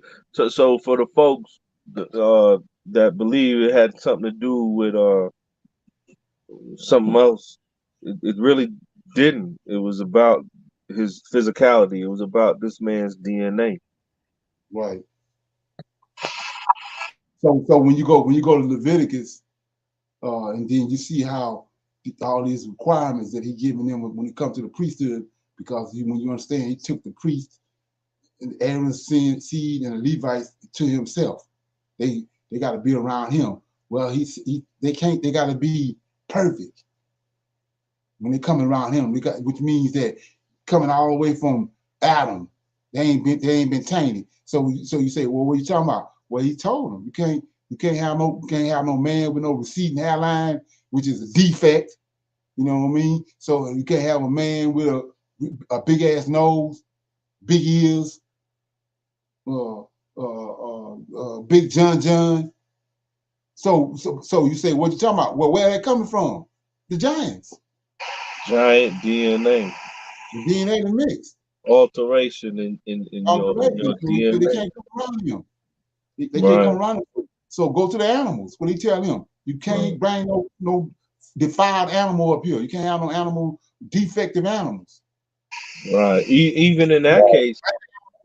So if you go even further, then you understand what he was saying by, and this is what I'm saying for my brothers and sisters in these camps and things of that nature. Like I'm saying, like an old pastor of mine said, like, yo, y'all don't even know how to do wrong right. So even the animal you're gonna sacrifice for Passover, it has to be unblemished. Right. Can't be no blemish on this thing. You feel me? Can't be a blemish. So you can't say, yo, I'm gonna do the Passover. You can't do the Passover.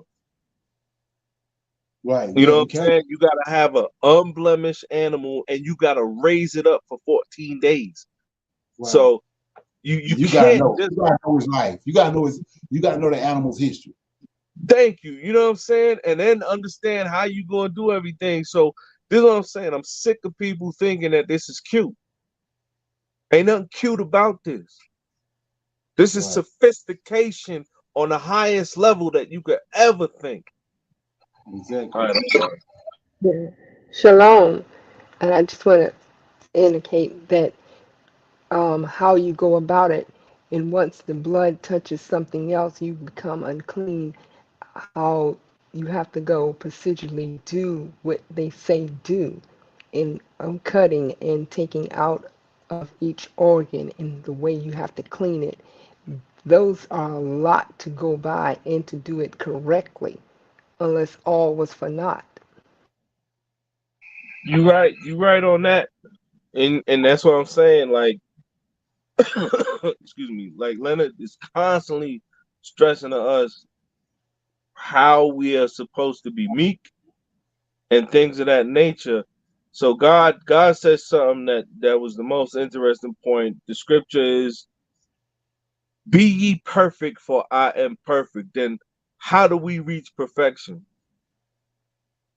If it ain't through DNA and understanding of that situation, you know what I'm saying? So even the animals we sacrificed to him had to be perfect.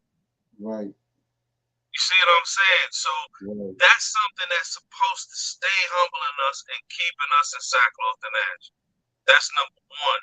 Because we know we ain't never gonna see that or reach that. We got these goofies over here dealing with unblemished red heifer nonsense, while at the same time they are being attacked like you wouldn't believe.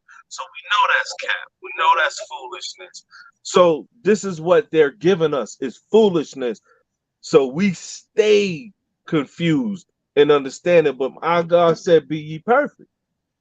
So he knows we don't have what we are supposed to have as Israelites to be perfect. So all we can do is hold our heads down and pray and you know and wait for that time where we could actually put all of this back in place.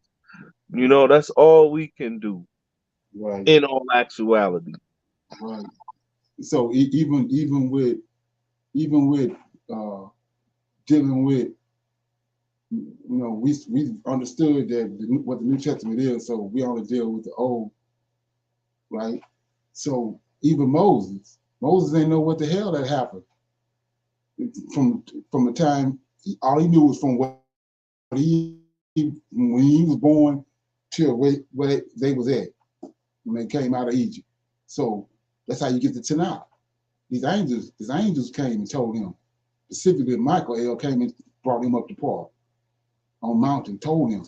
That's what the 40 days and 40 nights is about, to bring him up to par of what happened on earth from Adam to his time. So when you start talking about what you just said, how in the hell are we gonna do that? We can't do it. We don't know. Right. So who responsibility is it? These angels. This is right. Right. People jump up and talk thinking they got Most High got him on a charge. No, he ain't got you on no damn charge. He got No, these he angels. don't. That's what I'm saying. In a certain type of way. He ain't got you on no damn charge. That's what I'm saying. This is why Moses always shunned his face when these people spoke out of character. When these people was getting to speak like, "Yo, Moses, we need to help you." Moses knew. He was like, and that's why he would be like, "Yo, I need to pray to the Most High God. Like, these are your people you asked me to bring out." Because Moses was understanding already. Ain't nothing perfect about these people. Why would they assume themselves to be so righteous? Why would they just immediately? That's what I'm saying. Deuteronomy chapter 6, Deuteronomy chapter 9 are very interesting chapters in that book for a lot of us to go back to. You know what I'm saying? And just read that understanding, because everybody think they righteous. But he told us from day one, "I did not bring you out of here because of your righteousness. I did not take you to go take over this land because of your righteousness. No, these people, the Amorites' time was over. That's why I am bringing you here to do my will. And when I take you to go and do my will, then hopefully you will understand who I am and how powerful I am. That was the whole understanding. So when people read like Rahab spoke. She says, yo, I seen what your God, not what you did, what your God did. Right. Right? At the so that's what I'm saying. So us as a people, we immediately got this shit like we are some righteous people. No, we're not. We probably, who knows if we ever will be until that judgment day comes. And this is the understanding that we not getting. We been blemished. We been blemished. You know what I'm saying? Like, so the best thing you do is put on the sackcloth and ash and pray and hope that God is looking at you a certain type of way. Right. Am I right, Leonard? Or am I wrong? Yeah, right. You right. Right. That's what brings you back to humility and humbling yourself when you understand that. Yeah. Shalom. In our praying and our calling out, would we hold a question, bowing our heads or lifting our heads up and holding our hands up to do a prayer, to call out to the Most High? Because as we bow our heads and bend down, I think we're looking, our bodies towards the ground. But if we're up, we're looking up and towards the sky or towards heaven, and then crying out, giving our voices, not murmuring or in silence, because in silence, who hears that? Right. So let's look at that right quick. Let's look at that right quick. I'm in Genesis chapter 18. This is what I was meaning by what they got us doing. We're doing it all backwards. So I'm in 18. These three angels came to Abraham, and the Lord appeared unto him in the plains of Mamre. He sat in the tent door in the heat of the day, and he lifted up his eyes and looked, and lo, three men stood by him. And when he saw them, he ran to meet them by the tent door. Hey, look at this, and bowed himself to the ground. So what is he doing? When he realized these three men were three angels, he got down on the ground, bowed himself, right? What is he doing?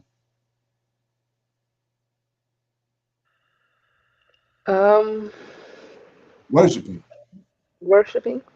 Yeah. He got down on his knees, put his face to the ground. That's worshiping. But when you praying, they standing up with their hands stretched out to the Most High. Like, and our example is what the Lord of Hosts doing in Deuteronomy 32. Right. See, that's what I was going to say. There's levels to this. There's levels to this understanding. You feel me? Right. So for us right now, check this out now. For us right now, what are we in? We're still in a captivity, correct? Right. So there's only one dude that can give us a best understanding, that's Dan. You understand? What was Daniel's doing during captivity time? You see, so I can't speak on what Abraham was doing, and I definitely can't speak on what God told Solomon to do or told the people to do when they're in the land. We ain't in the land, and we definitely ain't in Abraham's position. So that's why Daniel's description or depiction as to what we're supposed to be doing for us is so vital. Okay.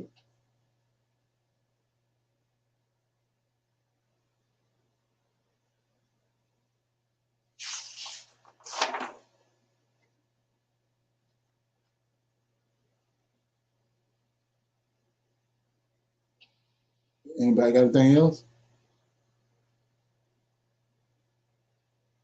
I want to shine a light on this chapter. I want to shine a light on what I was saying about the difference of Elohim. I don't know if everybody on here is up to par with that, but the word Elohim is El. It's more than one. Then you got El, like I showed you, these angels got El on the end of their name, means it depicts the strong ones, the angelic beings, El. And then you got, like I said, if it's more than one, the Elohim. So this is my point right here. I'm in Enoch chapter 9. It says, this gonna refer you back to Genesis 1:26 when it says, "Let us go down and make man in our image," and it also refers to Genesis chapter 10 or chapter 11 when they saw at the Tower of Babel, said, "Let us go down." So I'm in Enoch 9:1, and then Michael, El, Uriel, Raphael, and Gabriel looked down from heaven, saw much blood being shed upon the earth, and all lawlessness being wrought upon the earth. And Yahweh ain't there. Elohims, all three are males. That's who's looking down. So that's who was in Genesis chapter 1:26. That's who's in chapter 11. Let us go down. Let's read this again. Then Michael, El, Uriel, Raphael, and Gabriel looked down from heaven, saw much blood being shed upon the earth, and lawlessness being wrought upon the earth. And they said one to another, "The earth is made without inhabitants," and cries to the voice of their crying up to the gates of heaven. So now, go to another place. I'm in Enoch 54, verse 6.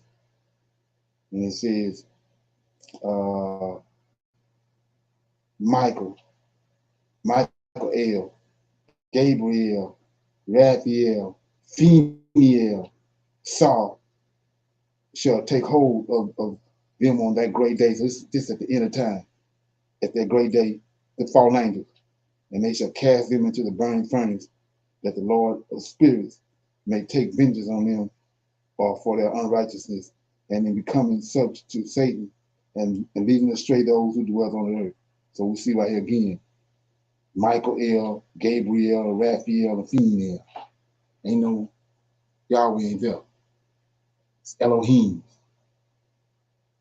So, but you see, over again, you see people putting, calling Yahweh Elohim.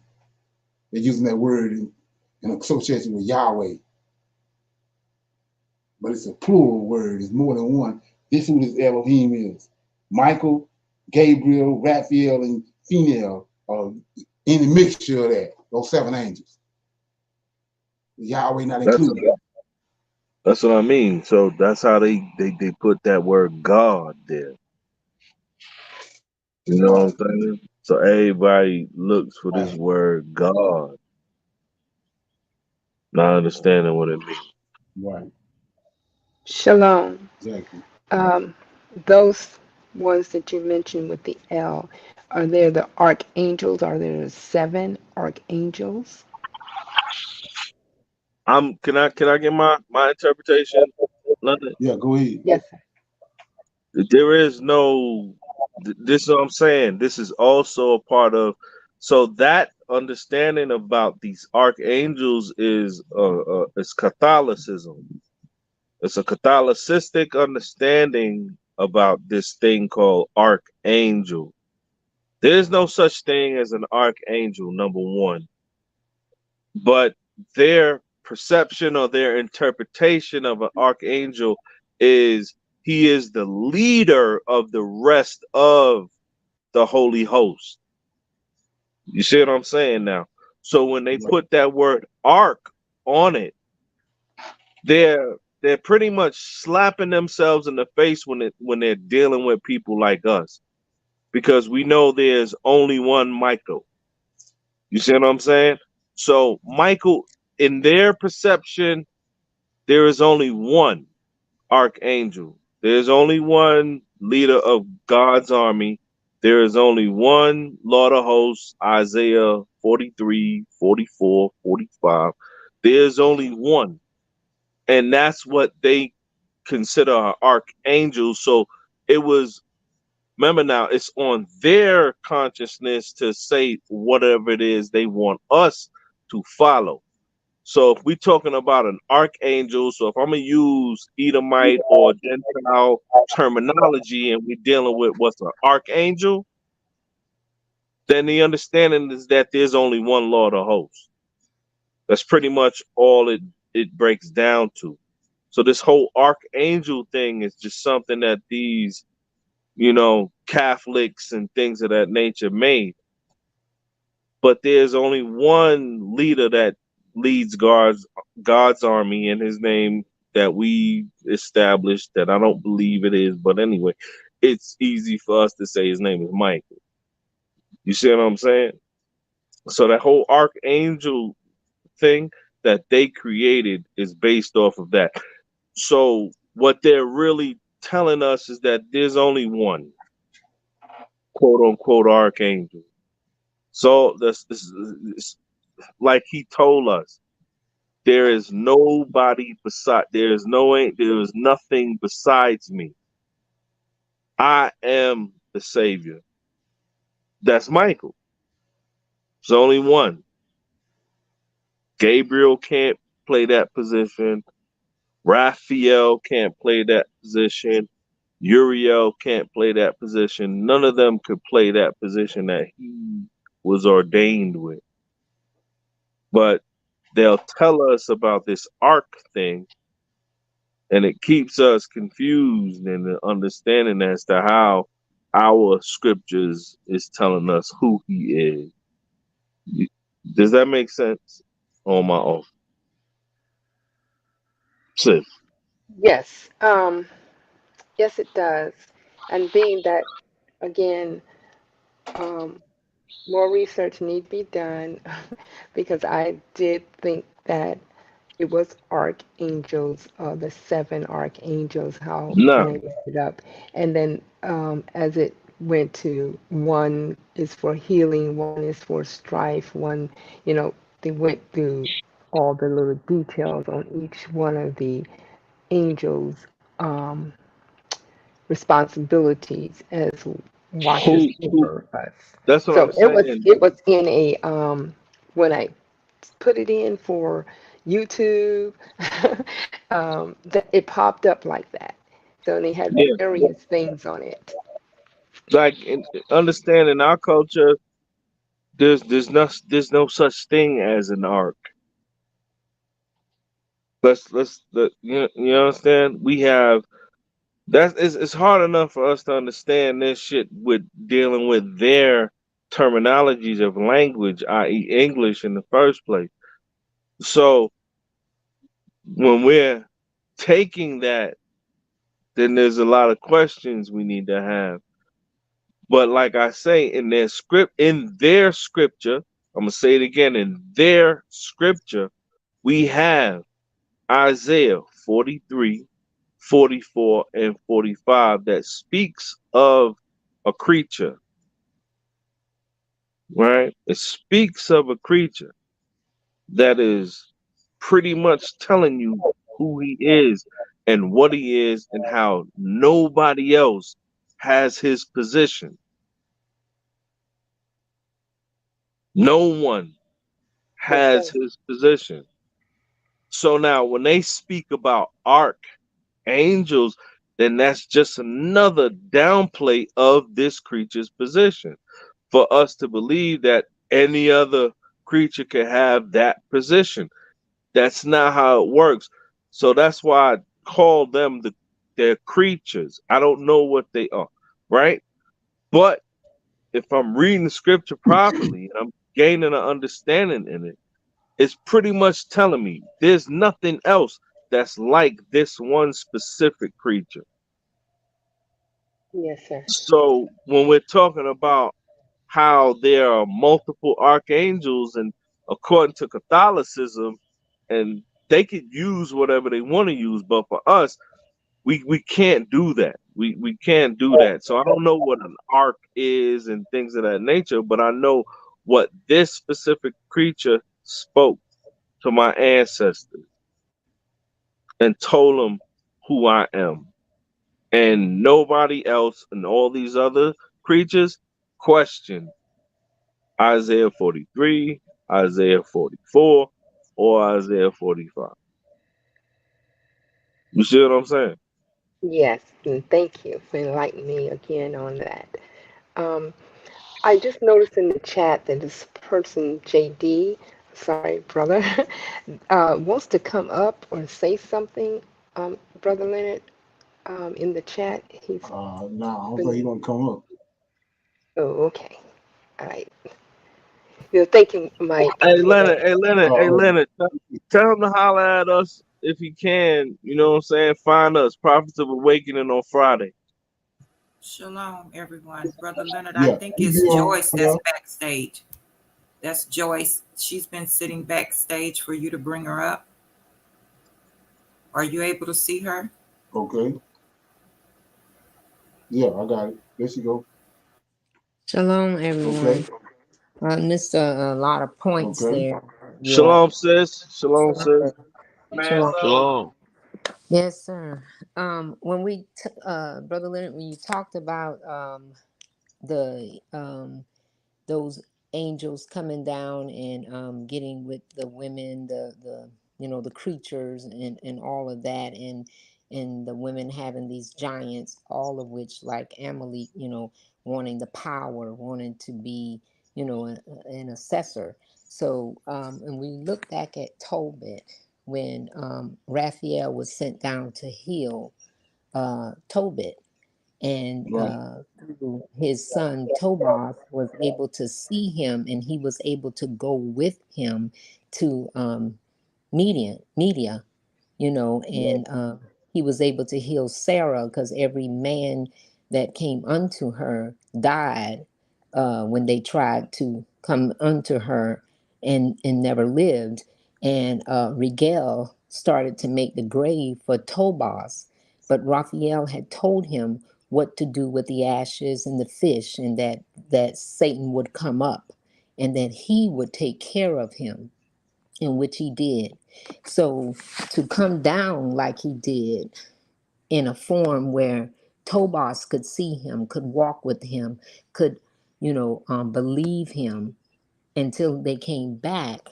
And Raphael told him that he did not eat or drink anything while he was out, because he was sent there to heal him, to heal Tobat, to heal Anna, the wife, because Tobat did not believe her when she got the kid, when he was blinded by the pigeon, and she had to work, and they gave her a gift as a kid, and he did not believe her, and he wanted to get rid of her because he was a righteous man, because he did not idolize the idolatry in Nivea, and he would bury the dead that the king would kill if people didn't idolize or if they did anything that he didn't like.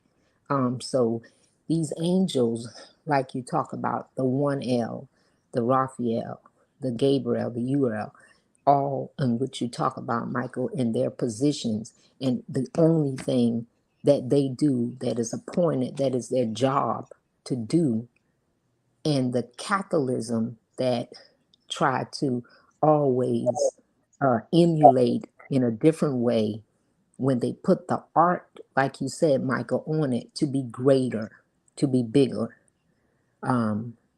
to be, bigger than life with the giants. When you look at Catholicism and they have all of these little, you're supposed to worship this one for that one for this, and call upon them for that. Right. It's all idolatry. Who kisses the Pope's hand, the finger, the ring, or whatever he has there for some Right. promise? That is unheard of. What? And then he's shielded in a bulletproof carry all. When they carry him places, he has to be guarded, and he's supposed to be so high like an ark, again, that's again idolatry. We keep reading, we keep learning, we have to stay in the light. And just because someone says something, we have to go back and we have to research that. And as a believer, one who researches and knows, you will see this thing after you read it more than 100 times. You'll always get something. We have been going backwards to come forward, forward go backwards, because we're always getting something new according to situations that arouse in our lives, according to what's going on in the world. We're seeing it in the scripture. We're seeing it in the lost books or in these books that they won't teach in just even on YouTube, or if you were a person who listened to people that are so-called preachers or whatever. They don't teach this because it has all of what we need to know to continue to learn what we need to learn and stay abreast.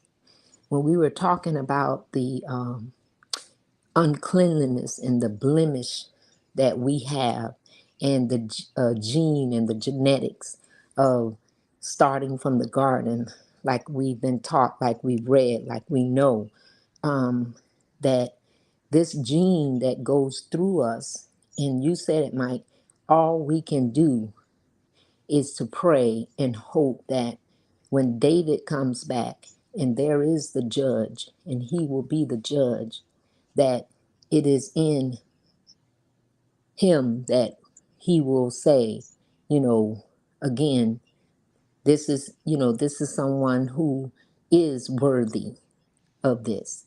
Because as we go through and you look back in your lineage and you see that if someone was crossed over with one of the giant genetics in some shape or form, that is not left up to you. That is left up to the judge, in my perception. And thank you guys for bringing me up. Yes, ma'am. So when you say Yeah. DNA, you're talking about, that's why he says when we go back, he's gonna cleanse us. That's what he's talking about. Yes, DNA. sir. He's gonna cleanse us. But when you go back to the names, you're saying their name tells you who they are. We know it's 7 of them. It's 7 of them. So if you go to Daniel chapter 12, it says, and at that time shall Michael, the great prince. That's distinguishing him right there from all the rest of the 7. He the great prince. So you say, what are you talking about? You go back to Daniel chapter 10. And this how you can rightly divide what they done. So you go to Daniel chapter 10 and verse 20. Then said he, is Gabriel talking to Daniel, knowest thou wherefore I come unto thee, right? Now when I will return to fight with the prince of Persia, and when I am gone forth, lo, the prince of Greece. So see, this prince of Greece is one of the fallen angels. Prince of Greece. Then 21, Gabriel talking. But I will show thee that which is noted in the scriptures of truth, and there is none that holdeth with me in these things but Michael, your prince. So let's look at that. We know Daniel 12 tells you he's the great prince. Ain't no other great prince. He the one, that's the Lord of hosts. He the great prince. So you got Gabriel talking. He a prince. So he says, but I will show thee that which is known in the scriptures of truth. There is none that holdeth with me in these things but Michael, your prince. See that? He a prince. He one of the 7, but he not over Israel. So it takes you back to Daniel chapter 12, the great prince. And not only that, he says at 20, then said he, Gabriel talking, knowest thou wherefore I come unto thee. So why did he come unto thee? Go back to 10. And okay, let me see if I'm in the right place. No, go to 7. 9. It says, man, God complaining, don't know. 7, yeah, go to 7. It's in 15. It says, I, Daniel, was grieved in my spirit in the midst of my body, and the visions of my head troubled me, and I came near unto one of them. So like back again, these elves, it's more than one of them there. It says, and I came near unto one of them. They all standing there. And I came near unto one, all four of them. And I came near unto one of them that stood by, and I asked him the truth of all this, right? So he told me, and he made me know the interpretation of these things. These great beasts, which ain't it either. But anyway, I'm trying to get to where he was commanded. Nah, that's it though. But yeah, it's another one. It says, yes, sir. It says maybe 8. It says, let me see. Yeah, here you go. Let me get my other Bible. Page 4. That only makes sense. It's 1286. And then Daniel.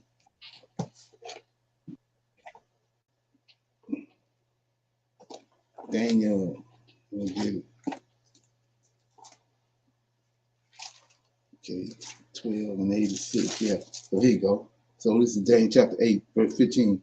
And it came to pass when even I, Daniel, had seen the vision, sought for the meaning, then behold, there stood before me as the appearance of a man. So this is Gabriel, right? Then 16. And I heard a man's voice between the banks of the Uriah, and he called to Gabriel. So this is the great prince, Michael. He called to Gabriel, and then he told Gabriel, make this man understand the vision. So we see they all princes, but it's one of them controlling the rest of them. That's who Michael is.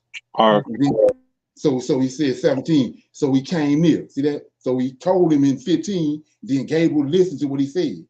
So he came near where I stood. And when he came, I was afraid. I fell upon my face. So that's Gabriel. When you understand the picture, from 8, Daniel 8 all the way to 12, it's the same. They by the river. Let me show you the setting on that right quick. Right. So you get setting on. So hey, Leonard, hold on right there. Leonard, without all that understanding, let's go over to Isaiah. What's the scripture in Isaiah now? Isaiah 44, Isaiah 43. Let me hit it with this right quick first. I'm sorry, sir. Let me hit it with this. So it says, chapter 12 says, and at that time, Michael shall stand up, the great prince, was standing for the children of my people, and there shall be a time of trouble, such as never was, even at the same time. And at that time, my people shall be delivered, everyone that shall be found written in the book. Then it says, and many of them that sleep in the dust of the earth shall awake, some to everlasting life, some to shame and everlasting contempt. And they that be wise shall shine as the brightness of the firmament, and they that turn many to righteousness as the stars of heaven. Here you go. So I'm painting a picture. You know, nobody really, you're not gonna see it unless somebody show it to you. 4. But thou, O Daniel, shut up the words and seal the book, even to the time of the end. Many shall run to and fro, and knowledge shall increase. Then here you go. Then that I, Daniel, looked. So he's gonna paint the picture for you. I looked, and behold, there stood the other two, one on this side of the bank of the river, and the other on that side of the bank of the river. Go back to where I just read it 7. Right? It says a man on the water, verse 6. And one said to the man clothed in linen, which is upon the waters. He's standing in the middle of the river. It's an angel on one bank, it's an angel on the other bank, and Michael, the great prince, standing on the water. So when you go back to 7, he says a man that was standing on the between the banks of the river said to Gabriel, that's on the bank, go and make Daniel understand. So it's an angel there controlling the other ones.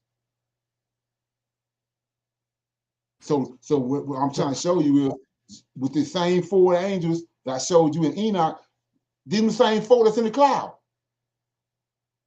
That's in Enoch chapter, Ezekiel chapter 1. So when I was showing you when Nebuchadnezzar came, let's look at it right quick. Then we go to Isaiah. So we go to Jeremiah right quick. Show you what I'm talking about. So all these men, especially Nebuchadnezzar, he's just emulating what he saw. When he saw the way that heaven was set up. So I'm in 30. How heaven was set up. So I'm in 39. Damn. This the fall of Babylon. fall of Jerusalem. And so here go the kingdom. There's a kingdom in heaven, but this is the kingdom of Nebuchadnezzar. In the 9th year of Zedekiah, king of Judah, in the 10th month, came Nebuchadnezzar. So he a king. He came from a kingdom. Nebuchadnezzar, king of Babylon, and his army against Jerusalem. And they besieged it. Now here you go. And in the 11th year of Zedekiah, in the 4th month, in the 9th day of the month, the city was broken up. And all the princes. So we just saw Michael a prince, Gabriel a prince, and all that, but Michael the great prince. So it says all the princes of the kingdom of Babylon came in and sat in the middle gate. And here you go, 6 of them. See that? Count them. It's 6 of them. The other one is down in verse 9, the strong one. Then Nebuzaradan, captain of the host, Lord of hosts, captain of the guard, carried the captain of Babylon, so 7 of them. So you think that's a coincidence? So just like Nebuchadnezzar right here, no, sir. he got 7 princes. You got 7 princes with him. So you got to look at it the same way. Michael is it's 7 of them, and their names tell you what they're capable of doing. Like you said, female, he deal with healing. Gabriel is the one that's looking on the book. That's why Gabriel deal with wisdom and knowledge, because he's the one looking on the book. And he says, even though he is over knowledge and wisdom, Michael the one looking on the book too. So the great prince controlling the other 6. But that don't denigrate their power and their role that they have. Thank you. Thank you. Thank you. There you go. Right. Yeah, nah, we're not done yet. No, we're not done yet. Isaiah. Yeah. Leonard, hold on. You gonna go to Isaiah now to land this shit? Yeah. Okay. Where you going?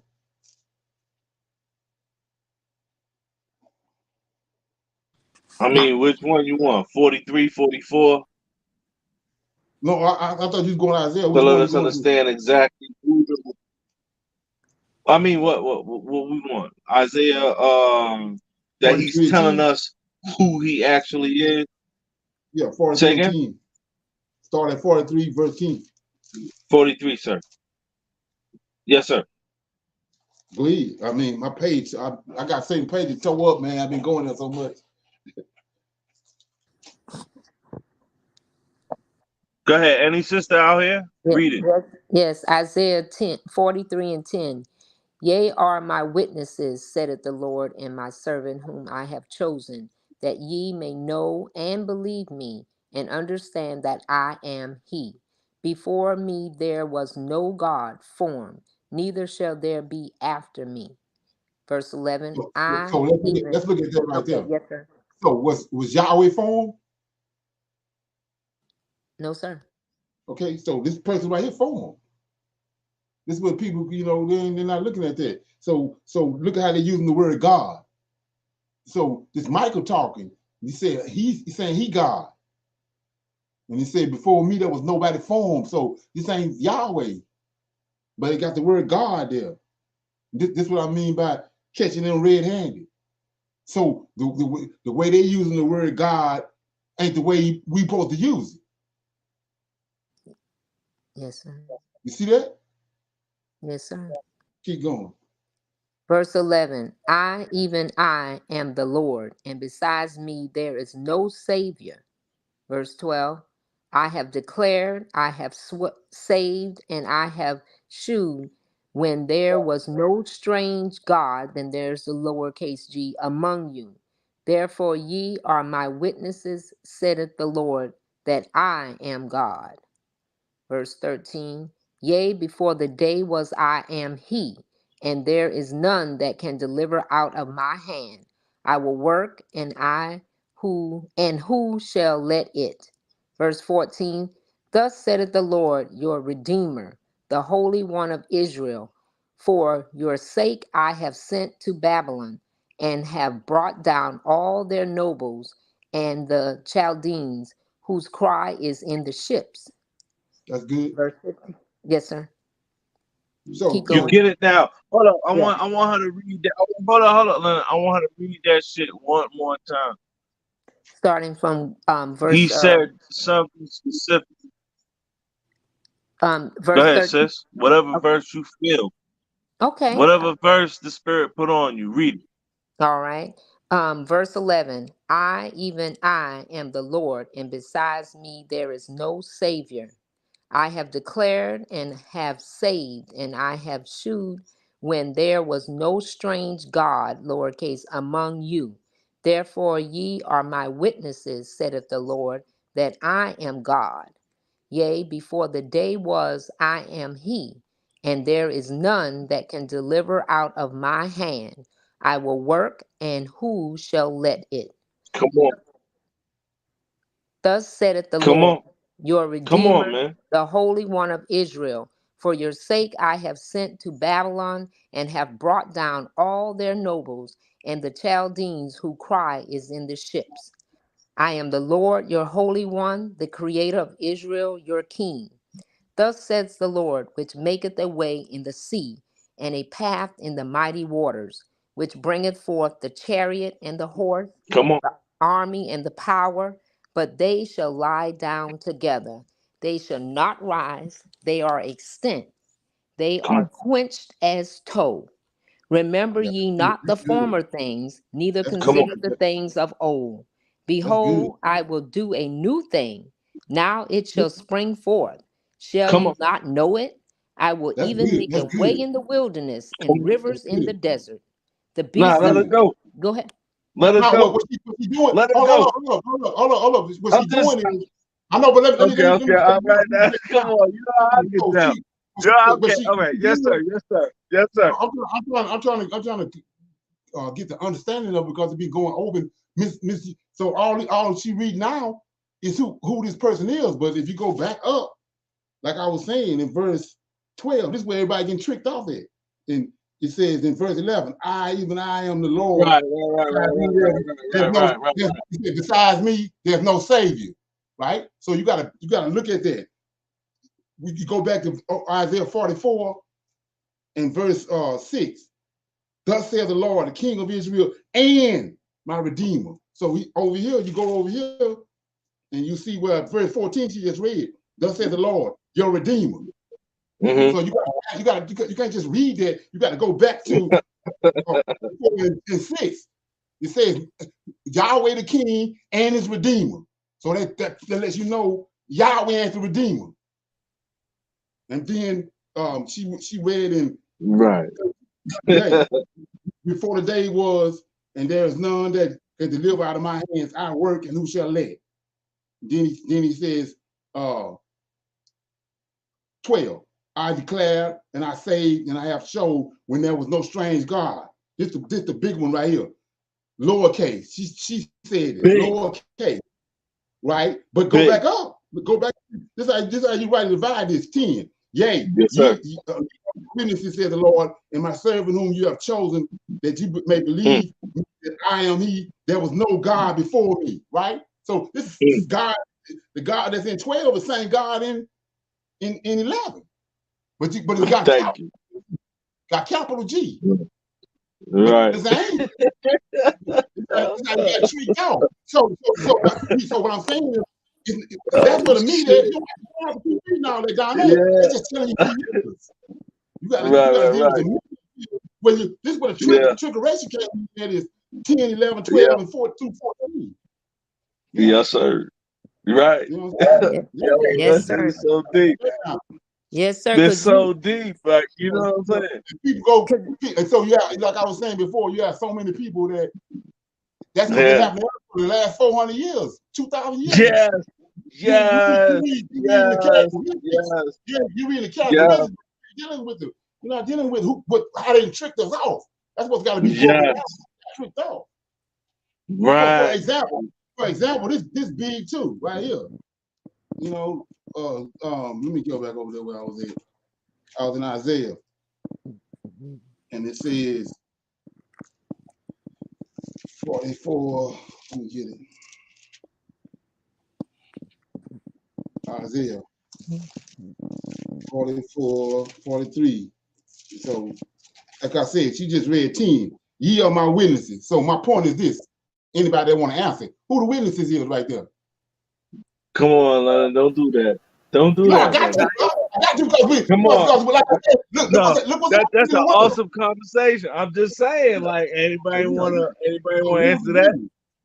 Yeah, who the Who want witnesses? to answer that? Who the witnesses? Anybody want? Is it Jehovah's Witnesses? No. Okay, Levi. let's get to Who is talking now. Okay, because how many of them are running around out here saying that they are Jehovah's Witness? Yeah. Two things I want to deal with. So who was those witnesses? Anybody know? Levites, sir. Right. That's the Servant. Levites. Mhm. So The if that's the Levite Levites, then who is it? Who is it talking? If that's the Levites, the Lord hosts, right? Only other one who could be the witness to every the Levites, Aaron's seed, and the Levites are only ones can go in the temple, right? Yes, sir. So Correct. they don't. They his witnesses. He ain't got to talk to the Russians and the Chinese. Nobody. The Levites. They the ones in the temple. So he telling them, "You my witnesses. You know damn well that this ain't Yahweh. What I'm about." You see me. You see me in the temple. Then he keep on going. I'm the one to do the judging. Thank you. See what I'm saying? So when you pass 14, you just reading the characteristics. You need to know who this is and what this conversation is and how they inject it off. Hold on, Leonard. Hold on, Leonard. Because that's what I'm saying. You saying a lot. Yeah, I know. You just said like, let me do this shit for people to ferment. Characteristics. That's when you're supposed to be paying attention to what your characteristics are. That's what my brother is saying. That's at that type of understanding. This is when you're supposed to be paying attention to self. So you would take a brother like me, Leonard. You would take a brother like me who comes from the 5% nation, who the most important thing about us is something called knowledge of self. Okay. So dealing with this scripture, that's when it became something very important, because now I had to take an inventory of knowledge of self and understanding what this shit is saying to me. What is it actually saying to me and what we are? So that's why I was saying to my bro earlier today, when Josiah, who I love as a king, realized some shit because he thought he was that nigga. He had to realize that he wasn't, and he rent his clothes. He came to the understanding that it ain't what he thought it was. So I'm gonna look at Sister Joyce, and I'm gonna say, Joyce, are you now connecting these dots and understanding what this shit is really saying to us as a people? Yes, I'm connecting the dots. Yes. I also have a question, and if I'm going astray, just let me know. Brother Leonard, when you talked about going back to 10 and realizing who these witnesses are, excuse me, when we go to 44, that really talks about the folly of idolatry. In verse 8, it says, "Fear ye not, neither be afraid. Have not I told thee that from time, and have declared it? Ye are even my witness. Is there a God beside me? Yea, there is no God, I know not any." Again, this is the Lord of hosts still talking to the witnesses, the Levites. It's only one witness. It's only one witness. The Levites, the priesthood. That's the only witness. That the only one can see you. You see? Now, hold on. Let me take her back now. Let's go back.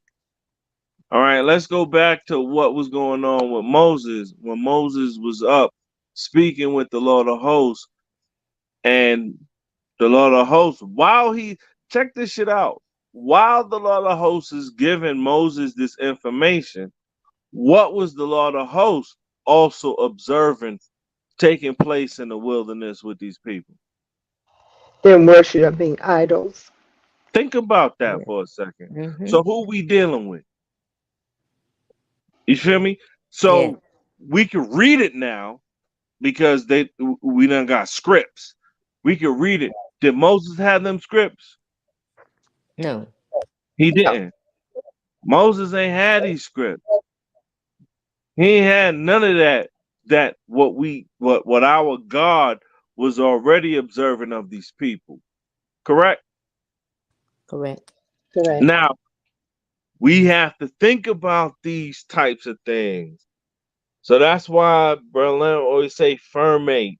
Let it fermate in your understanding. But these were the same people that look at the conversation that took place between Moses and the Lord of hosts when he was like, go down there and deal with your people. Like that's what the Lord of hosts told Moses. But yet Moses was saying, I wouldn't be doing this if they weren't your people, correct? Correct. So understand how this is what ferment or marinate actually means. Let us do this because we love our people, correct? There's not a scripture here where Moses didn't love these folks. But now the interesting thing that we don't argue about is the fact that Moses had bounced. He had been left, correct? Because that's how Moses got his wife. This is how Moses done separated himself. Why? Because the same people that Moses was protecting snitched on him, right? They snitched on him and was like, oh shit, oh, you think you this, but you done killed such and so. My sisters, y'all understand what I'm saying? Y'all know these Yes. scriptures. Yes. Now look at, go ahead. Go ahead. No, no, I'm following you. I'm saying, Let I'm me following you. right. Yes. Quick. Yes, sir. Go ahead, Leonard. Yes, sir. I'm in the book of Enoch.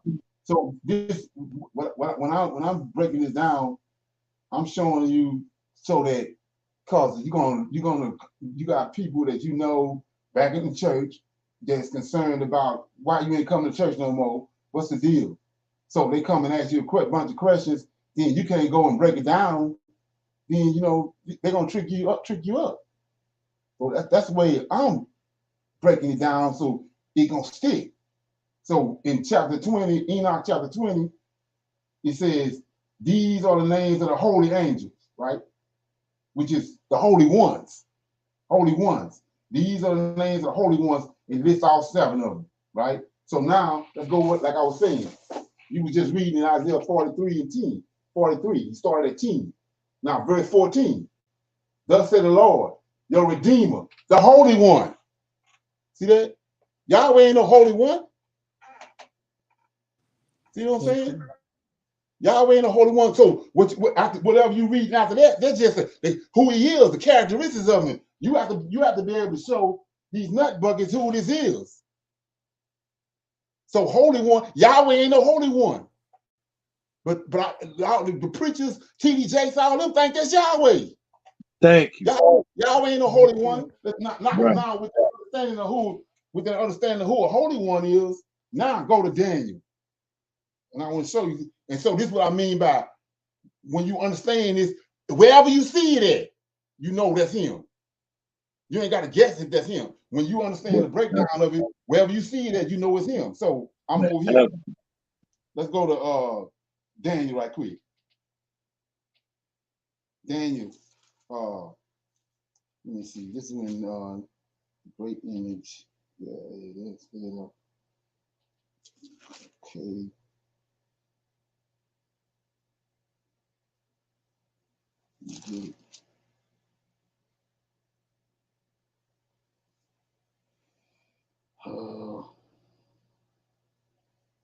Okay.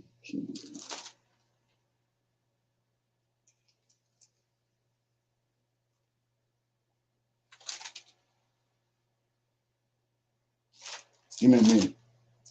This is important. Yes, sir.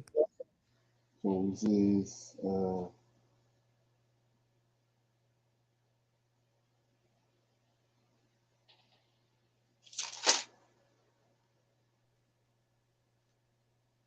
Leonard, what you looking for? You got it?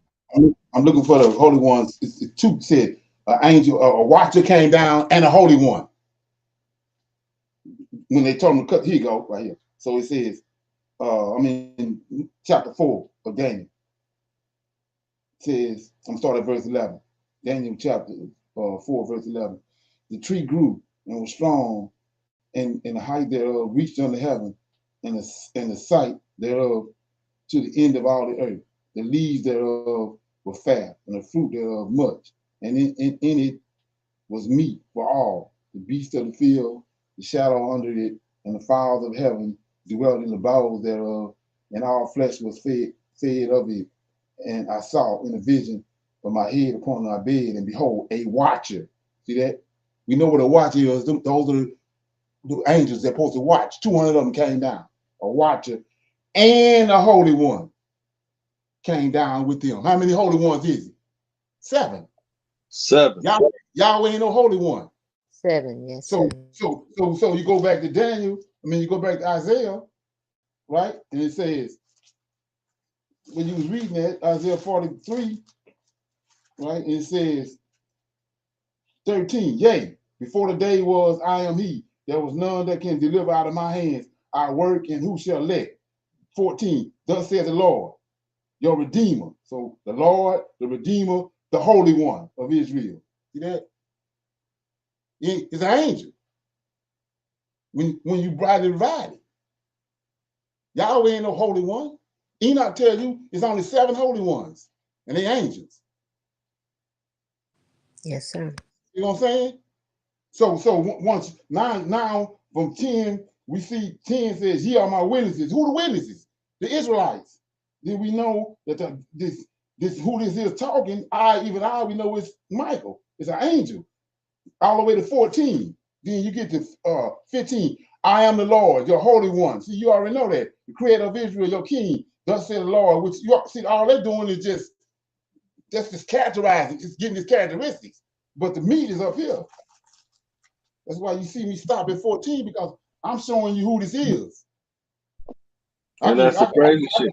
I get a nut bucket. I get a nut bucket to read 15 on down. I want you right here. And when you're talking to the pastor or anybody, you can go right here and show them who this is. Right. And that's what I'm saying. We stay reading that he said, I said an angel before you. Right. You know what I'm saying? So he stayed telling them, I said an angel before you. Right. To keep thee in the way. Right. Right? So now what that angel was doing. So therefore you're gonna look for the so he's saying, yo, he's gonna be a pillar by this, right? And a such and so by night.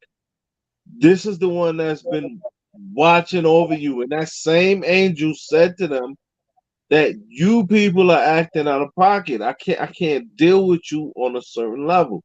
So this is what I'm saying. Now nobody's understanding. This is why. So understand what. Damn, how do I say this? Understand. The fuck. Somebody help me. So understand why David was what David was. Why? Because even at that time, these folks wasn't understanding what this shit was. No, right, exactly. Because they're not kings, princes, and they ain't Levites, and they ain't what's the name. So like I was saying, when he went to the water, when he knocked the water out of made the water come out of the rock. The scriptures, the average person don't see it, but the scriptures telling you. He said, "I'll be there when you get there." So he was standing up on the rock. So when Moses struck the rock, Moses seen him, but all the people out there on the congregation don't see him. They don't see him. Right. That's why Moses wasn't able to go into the promised land, because he didn't edify him. All the people see is Moses. So they think he the one. Well, they think he the one that made the water come out of the fire. Right. So same thing. Right. That's why you got to show the person who, when you talking to them, show them the Lord of hosts. Thank you. The same way it was brought to you. Same way it was brought to you. You got to bring it to the next person. Thank you. And that shit ain't easy. You see what I'm saying? So if we look at the main prophet who is doing this with these people, it was a very difficult situation. So now if we look at David in the same way David was dealing when he finally brought he brought the covenant. He brought the ark home.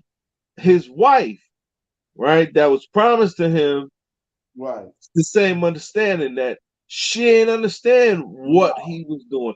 So this is what we understand, that this is what a lot of us stay dealing with, is the fact that the majority of the people we bring information to, they ain't understanding what the fuck we doing.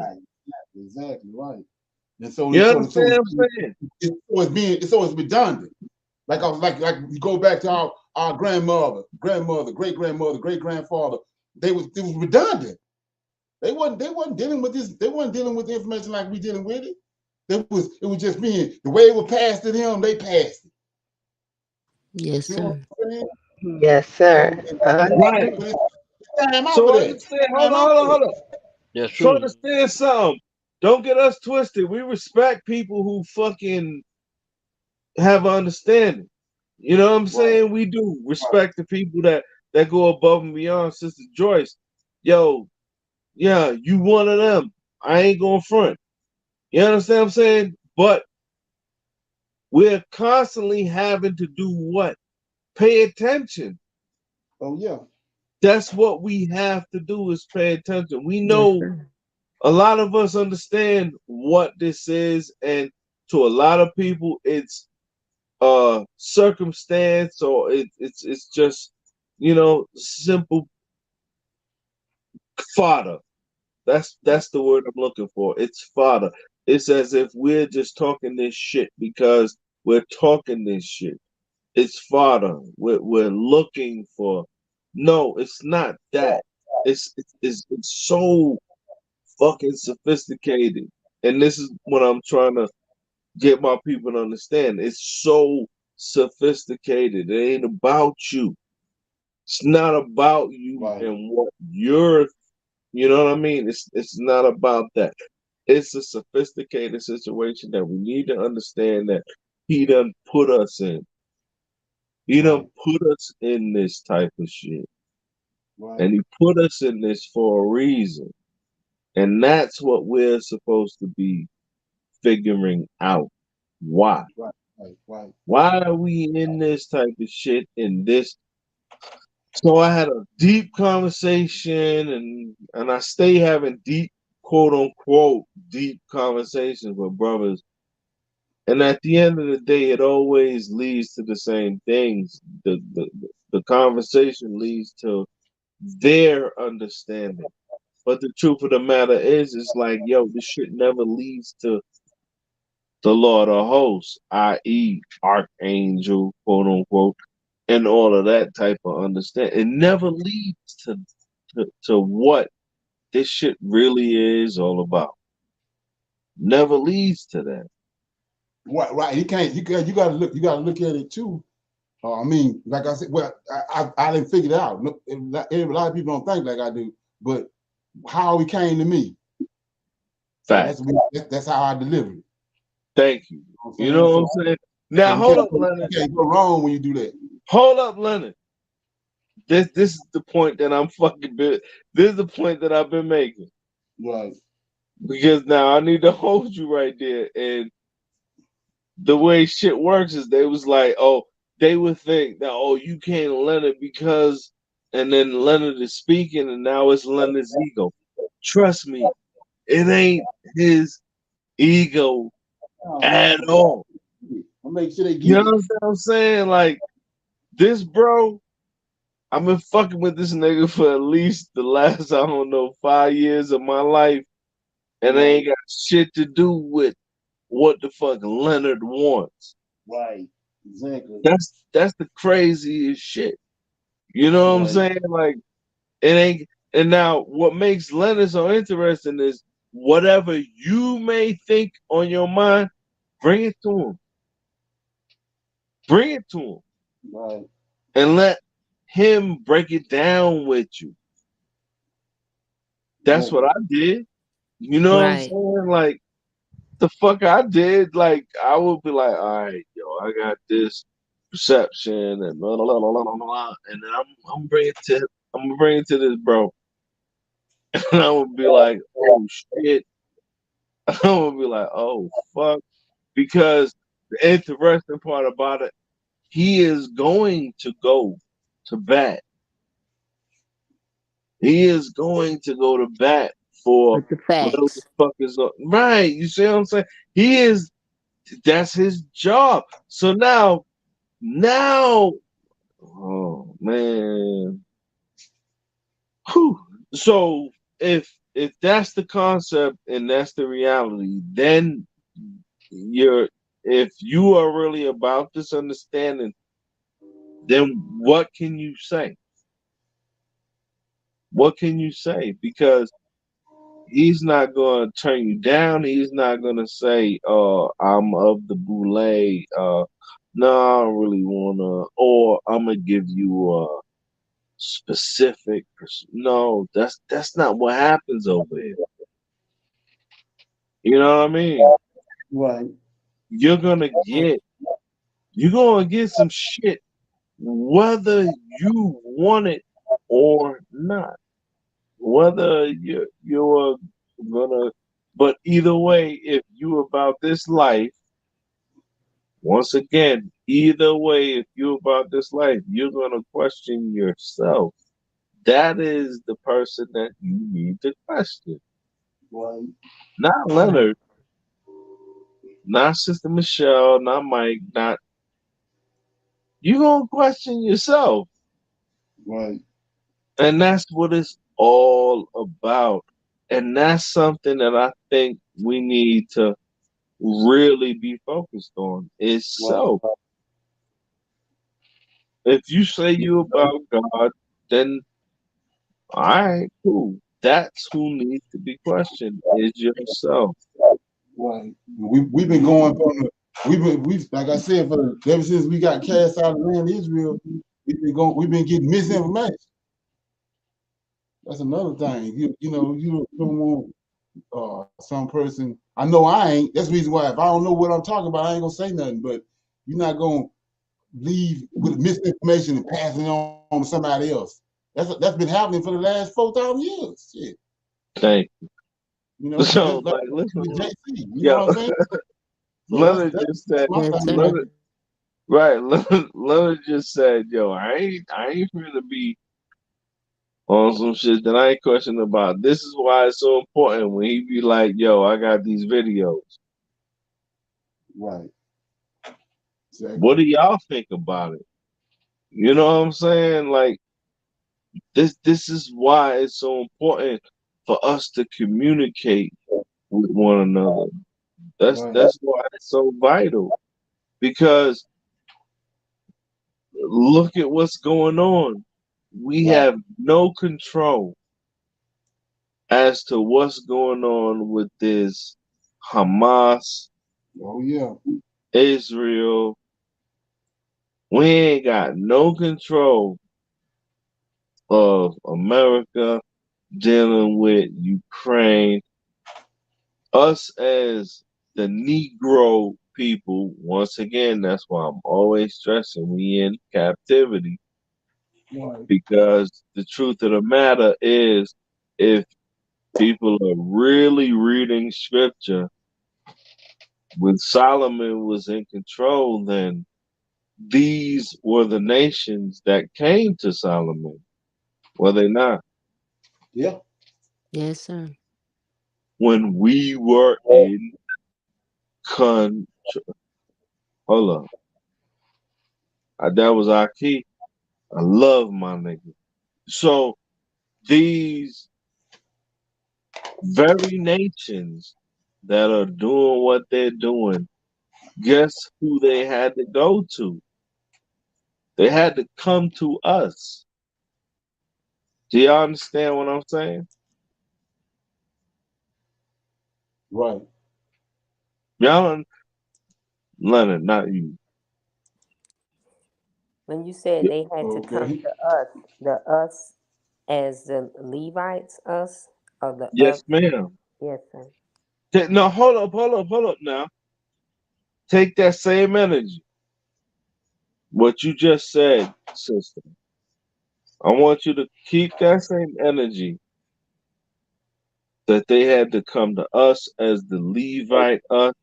Well, the truth of the matter is they had to come to the kingdom. They had to come to the people who was ruling. So Solomon and his kingdomship, plus it was Solomon's job to make sure that the Levitical priesthood was operating how they're supposed to operate.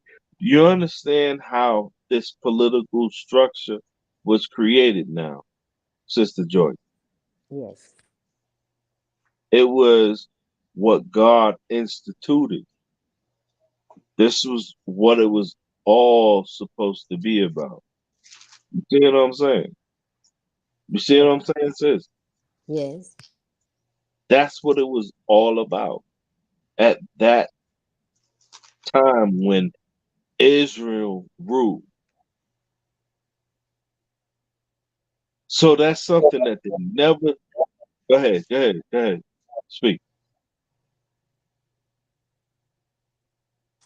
I wasn't saying anything. That might have been somebody else. So think about it. This is what it meant for us to be in rulership. This is how we rule. They had to come to us. So if a country wanted to war with another, they had to come to us. They had to come to us if that's what they wanted to do. And it was our job, like God instituted us to do, was we were the ruling factors of all of this shit. They could not make a move. Say again? No, you're having an echo. They couldn't make a move.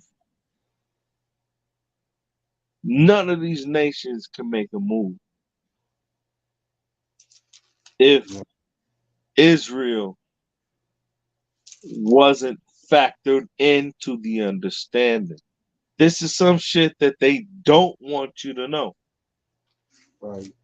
None of this shit, none of this type of foolishness that's happening right now could manifest if Israel was not. Now, this is what I'm stressing to y'all to understand what Brother Leonard has been constantly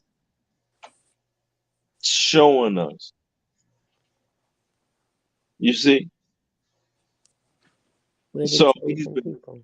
constantly showing us who. Say again? You said that what Brother Leonard has been constantly showing us and and telling us. And when you mentioned about they had to come to us, the Levites, the chosen people, that's what I said.